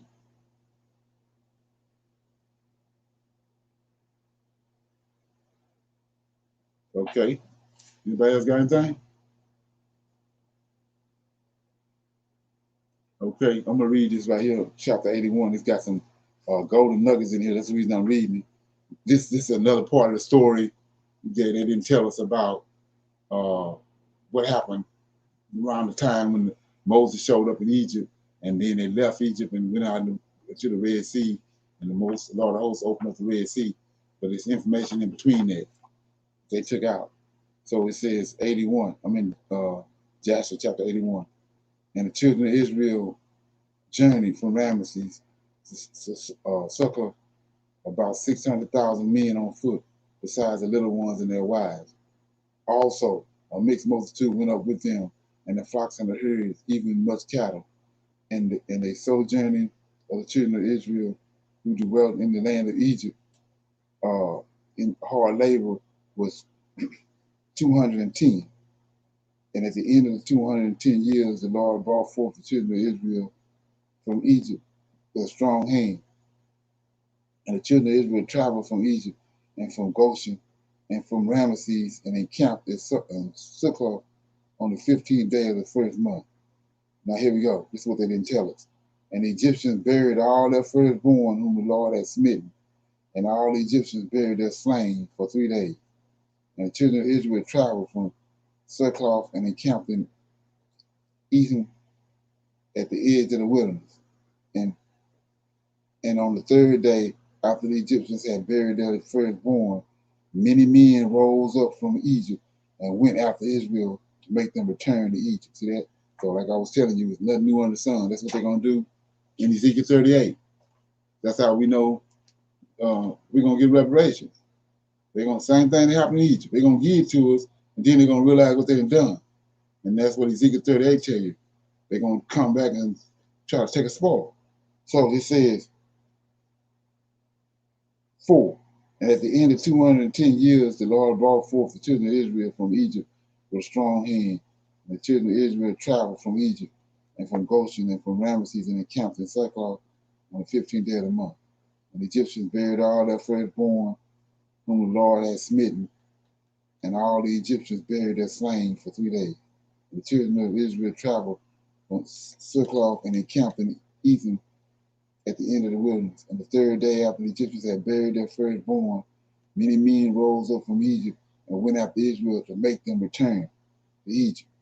For they repented that they had sent the Israelites away from their servitude. And one man said to his neighbor, surely Moses and Aaron spake to Pharaoh, saying, we will go a 3 days journey in the wilderness and sacrifice to the Lord our God. Okay. 10. Now therefore let us rise up early in the morning and cause them to return. And it shall be that if they return with us to Egypt to their masters, then shall we know that there is faith in them. But if they will not return, then we will fight with them and make them come back with great power and strong hand. And all go to Ezekiel 38. It says, and all the nobles of Pharaoh rose up in the morning, and with them about 700,000 men, and they went forth from Egypt on that day and came. See that they didn't tell us this, and came to the place where the children of Israel was. And all the Egyptians saw, and behold, Moses and Aaron and all the children of Israel were sitting before Piharoth, eating and drinking and celebrating the feast of the Lord. And all the Egyptians said to the children of Israel, surely you said, we will go a journey for 3 days in the wilderness and sacrifice to our God and return. Now therefore this day makes 5 days since you went. Why do you not return to your masters? And Moses and Aaron answered them, saying, because the Lord our God has testified in us, saying, you shall no more return to Egypt, but we will betake ourselves to a land flowing with milk and honey. And the Lord our God has sworn to our ancestors to give unto us. And when the nobles of Egypt saw that the children of Israel did not hearken to them to return to Egypt, they girded themselves to fight with Israel. And the Lord strengthened the hearts of the children of Israel over the Egyptians, and they gave them a severe beating.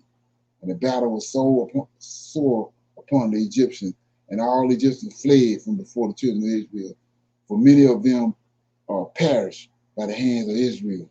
And the nobles of Pharaoh went to Egypt. See that? That's the part they didn't tell us. It says, and the nobles of Pharaoh went to Egypt and told Pharaoh, saying, the children of Israel have fled and will no more return to Egypt. And this is the manner did Moses and Aaron speak to us. And the Pharaoh heard this thing, and his hearts of all his subjects were turned against Israel, and they repented that they had sent Israel. And all the Egyptians advised Pharaoh to pursue the children of Israel to make them come back to their burden. And they said, each man to his brother, what is this which we have done, that we have sent Israel from our servitude? And the Lord strengthened the hearts of all the Egyptians to pursue the Israelites, for the Lord desired to overthrow the Egyptians in the Red Sea. So what we're looking at right here, just like in Ezekiel 38, he put hooks in the Egyptians. See that? The Lord strengthened 21. The Lord strengthened the heart of the Egyptians. They go to hook to pursue the Israelites. For the Lord desired to overthrow the Egyptians in the Red Sea. And the Pharaoh rose up and harnessed his chariot, and he ordered all the Egyptians to assemble. Not one man was left, except the little ones and the women. And all the Egyptians went forward with Pharaoh to pursue the children of Israel. And the camp of Egypt was an exceedingly large and heavy camp, about 10,000 men. And the whole of this camp went to pursue the children of Israel to bring them back to Egypt. And they reached them encamping by the Red Sea. And the children of Israel lifted up their eyes and beheld all the Egyptians pursuing them. And the children of Israel were greatly terrified at them. And the children of Israel cried to the Lord. So we won't look at this because this is crazy. So they just beat the Egyptians down. They just told us the Egyptians came the first time, they beat them down. Now here they come back, verse 25. And the children of Israel lifted up their eyes and beheld all the Egyptians pursuing them. And the children of Israel was greatly terrified. Why are you terrified? You just beat the hell out of them a couple of days earlier. Why are you terrified now? See that? And the children of Israel cried to the Lord. And on account of the Egyptians, the children of Israel divided themselves into 4 divisions, and they were divided in their opinions, for they were afraid of the Egyptians. All of a sudden, and Moses spoke to each one of them. See that? And the first division were the children of Reuben, Simeon, and Issachar, and they resolved to cast themselves into the sea, for they was exceedingly afraid of the Egyptians. And Moses said to them, Fear not, stand still and see the salvation of the Lord, which he will effect this day for you. Second division was the children of Zebulun, Benjamin, and Naphtali, and they resolved to go back to Egypt with the Egyptians. And Moses said to them, Fear not, for as you have seen the Egyptians this day, so shall you see them no more forever. The third division was the children of Judah and Joseph, and they resolved to go to meet the Egyptians to fight with them. And Moses said to them, Stand in your place, for the Lord will fight for you, and ye shall remain silent. And the fourth division was the children of Levi, Gad, and Asher, and they resolved to go into the midst of the Egyptians to confound them. And Moses said to them, Remain in your stations, fear not, only call unto the Lord that he may save you out of their hands. After this, Moses rose up from amidst the people, and he prayed to the Lord and said, O Lord God of the whole earth, save now thy people whom thou didst bring forth from Egypt, and let no Egyptian boast that power or might are theirs. So the Lord said to Moses, Why doest thou cry unto me? Speak to the children of Israel that they shall proceed, and do thou stretch out thy rod upon the sea and divide it, and the children of Israel shall pass through it. And Moses did so, and he lifted up his rod upon the sea and divided it, and the waters of the sea were divided into 12 parts, and the children of Israel passed through on foot with shoes, as a man would pass through a prepared road.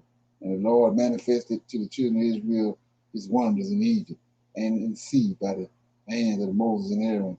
And when the children of Israel had entered into the sea, the Egyptians came after them, and the waters of the sea resumed upon them, and they all sank in the water, and not one man was left excepting Pharaoh, who gave thanks to the Lord and believed in him. Therefore the Lord did not cause him to perish at the time with the Egyptians.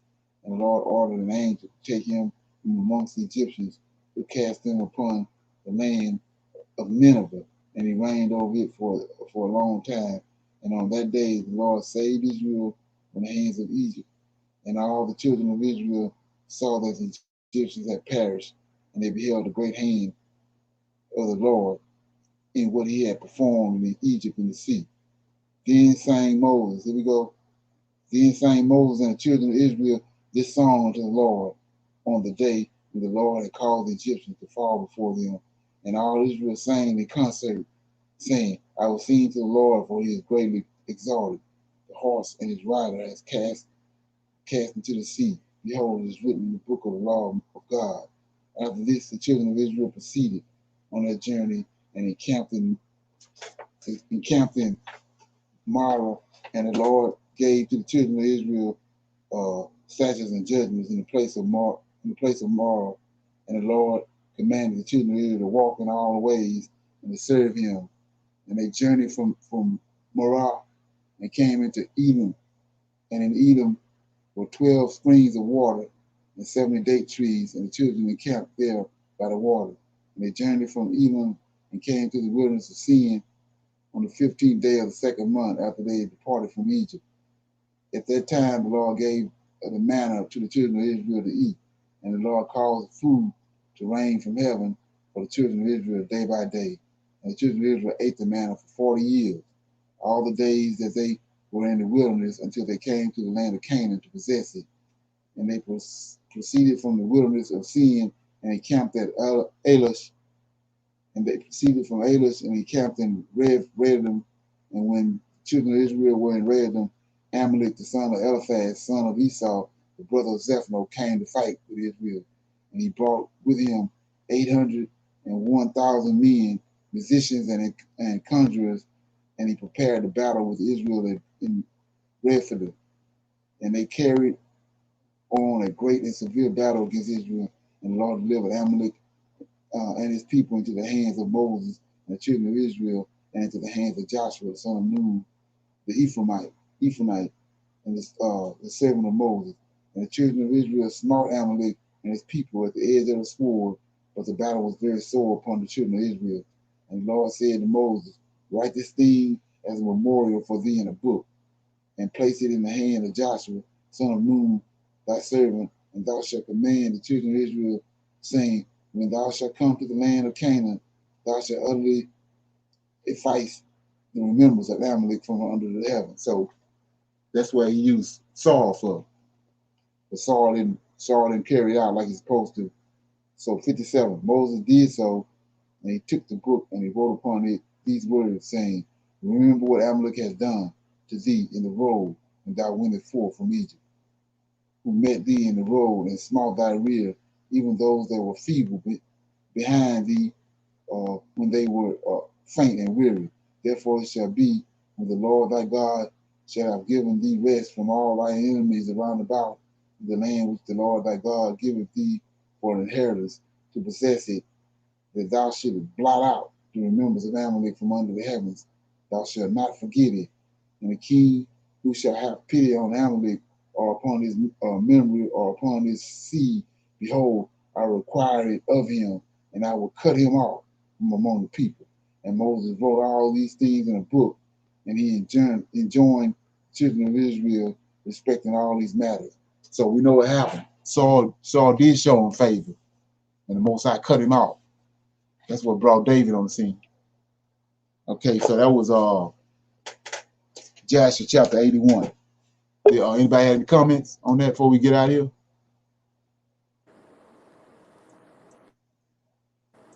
That was Any good. comments? Okay. I liked how we were able to know what happened when they all divided into the camps and stuff, and you've seen that Judah and his people was ready to go and fight. Levi and them was ready to go fight too. Right. Exactly. So let me see what's up with this right quick. It said the curse Isaac placed on the Philistines found in Jubilee 24 and 28 to 31 sounds almost identical to the curse on Esau found in Obadiah. Yeah, yes, right. Well, eventually they intermingled. And my question also is, because he had over 10,000 men and they were only the ones left in Egypt were the little ones and the women, that's the remnant that the Most High left behind of the Egyptians. Right, right, and that's why they never could return back to their original glory, because the army, the mighty men, and all the people of wisdom and all that was done away with, and then he took away their labor force, which was Israelites. So Egypt never could recover from that. In the KJV, they have the Pharaoh drowning, right? Right.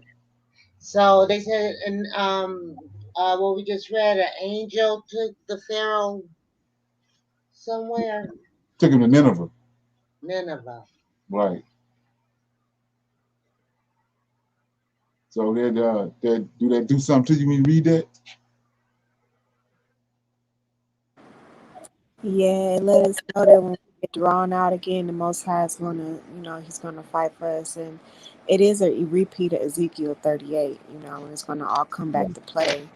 They're gonna let us go, and then they're gonna have all these problems and stuff in the same way that the Most High, puffed up the Egyptians' chest. He gonna puff up the chest of the people that have us in captivity now, but only to be delivered into His hands.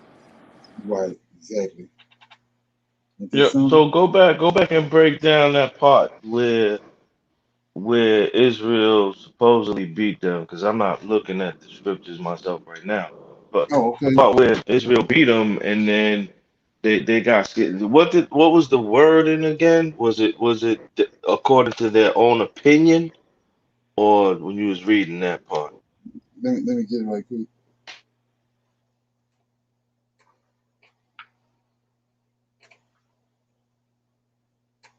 It says,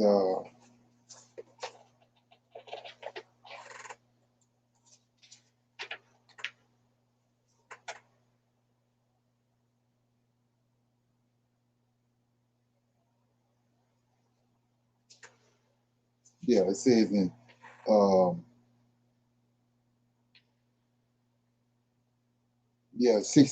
81 and 16 says, and when the nobles of Egypt saw the children of Israel did not hearken to them to return to Egypt, they girded themselves to fight with them.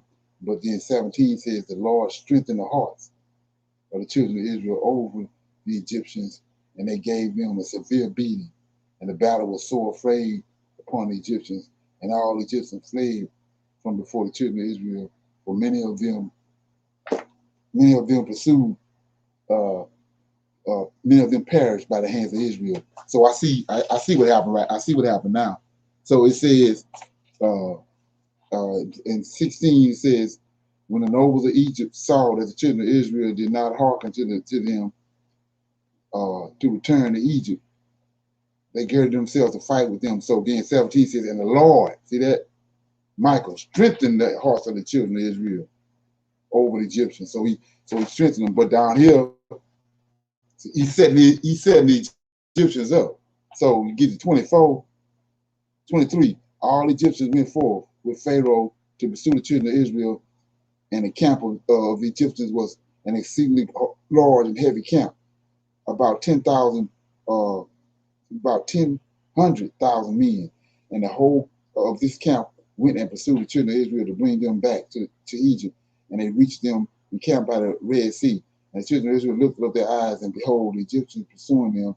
And the children of Israel were greatly terrified. And the children of Israel cried to the Lord. So the Lord hosts behind it. He setting Israel up. He setting the Egyptians up. He want to kill all of them. So he made the Israelites afraid this time, but he strengthened them up there. It's in 26. And on account of the Egyptians, the children of Israel divided themselves into four different parts. Let's keep going. So then you'll see it over here. It says,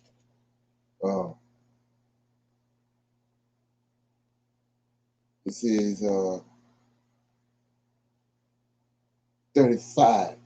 It says, O Lord God, the whole earth, save now thy people whom thou didst bring forth out of Egypt, and let not the Egyptians boast that their power might be all there. So the Lord said to Moses, why doest thou cry aloud unto me? Speak to the children of Israel that they shall proceed, and do thou stretch out thy rod upon the sea and divide it, and the children of Israel shall pass through it. And Moses did so, and he lifted up his rod upon the sea and divided it, and the waters of the sea were divided into 12 parts. Children of Israel passed through on foot with shoes, as men would pass through or prepare a road. And the Lord manifested the children of Israel his wonders in Egypt and in the sea by Moses and Aaron. And when the children of Israel had entered into the sea, the Egyptians came after them, and the waters of the sea resumed upon them, and they all sank in the waters. And not one man was left of the Pharaoh, except the Pharaoh. So that was his plan all along. He strengthened them. He baited them. Yeah, See what I'm saying? yeah, He gave them that's what I'm saying. But where was the part like when they started to get the fear on them after they defeated them the first time? What was it saying that they started to talk amongst each other, and that's how fear came on them? And No, then no. and then The that's Lord of how I'm hosts put the under. fear in them. The Lord of hosts put the fear in them. He strengthened them the first time. The second time he put his fear on them because he luring the Egyptians. He luring the Egyptians. Keep the He want to get Egyptians. them out in the Red Sea and drown them. Okay. Yeah, he put Right, that's what he said. He going hard in Pharaoh's heart. Right, hard in Pharaoh's heart. right. Yeah, he orchestrated the whole thing. And we see the same thing with Hagar. Hagar and with Hagar and Sarah and Moses. I mean, and Abraham. He had Sarah run off. Then when she ran off, he went and got her and told her, you're not gonna die. Your son ain't gonna die. You're gonna have 12 sons. Go back and submit yourself to Sarah. So he behind the scenes working the whole thing. Yeah. All right, so I took it from it. So the same way he made Israel undesirable to them people. It's the same Right. way he's making America undesirable to us. Right. Exactly. Yeah, he orchestrating the whole thing. Yeah, and like I said before, with so many people don't seem to realize it's an invasive species that's on on this planet, and he want it off. He want to get rid of this invasive species. So he got a plan to do it. Yeah, that's where we at. And just like he led them down to the Red Sea, he's gonna lead all the nations to the Valley of Jehoshaphat. Right, exactly. Right, ain't Right. nothing new under the sun. Right. Right, exactly. Right. Like I said before, so he ain't gonna. They spoil the Egyptians, so we gonna spoil the Americans. That's gonna we see that was a problem. They say that these people that left and they didn't spoiled us and got all our stuff and gone. The same thing gonna happen here. Yeah. And like I said, I just played the video where everything falling apart. And this big capitalistic capitalism that they created is they went awash. It's unfolding. It's breaking down in front of their face, and Most High behind it. Yeah. Yeah, when I drove down to North Carolina, I had to go through the Jersey Turnpike and Meadowlands, and I seen that. I don't know. I don't think you finished showing the whole video. It's a deep video. I subscribed because of you to them people, but yeah, that big 3-something million billion-dollar mall that they got. Yeah, I saw it. I'm like, wow, Right. it's a big mess. Right. Big mess.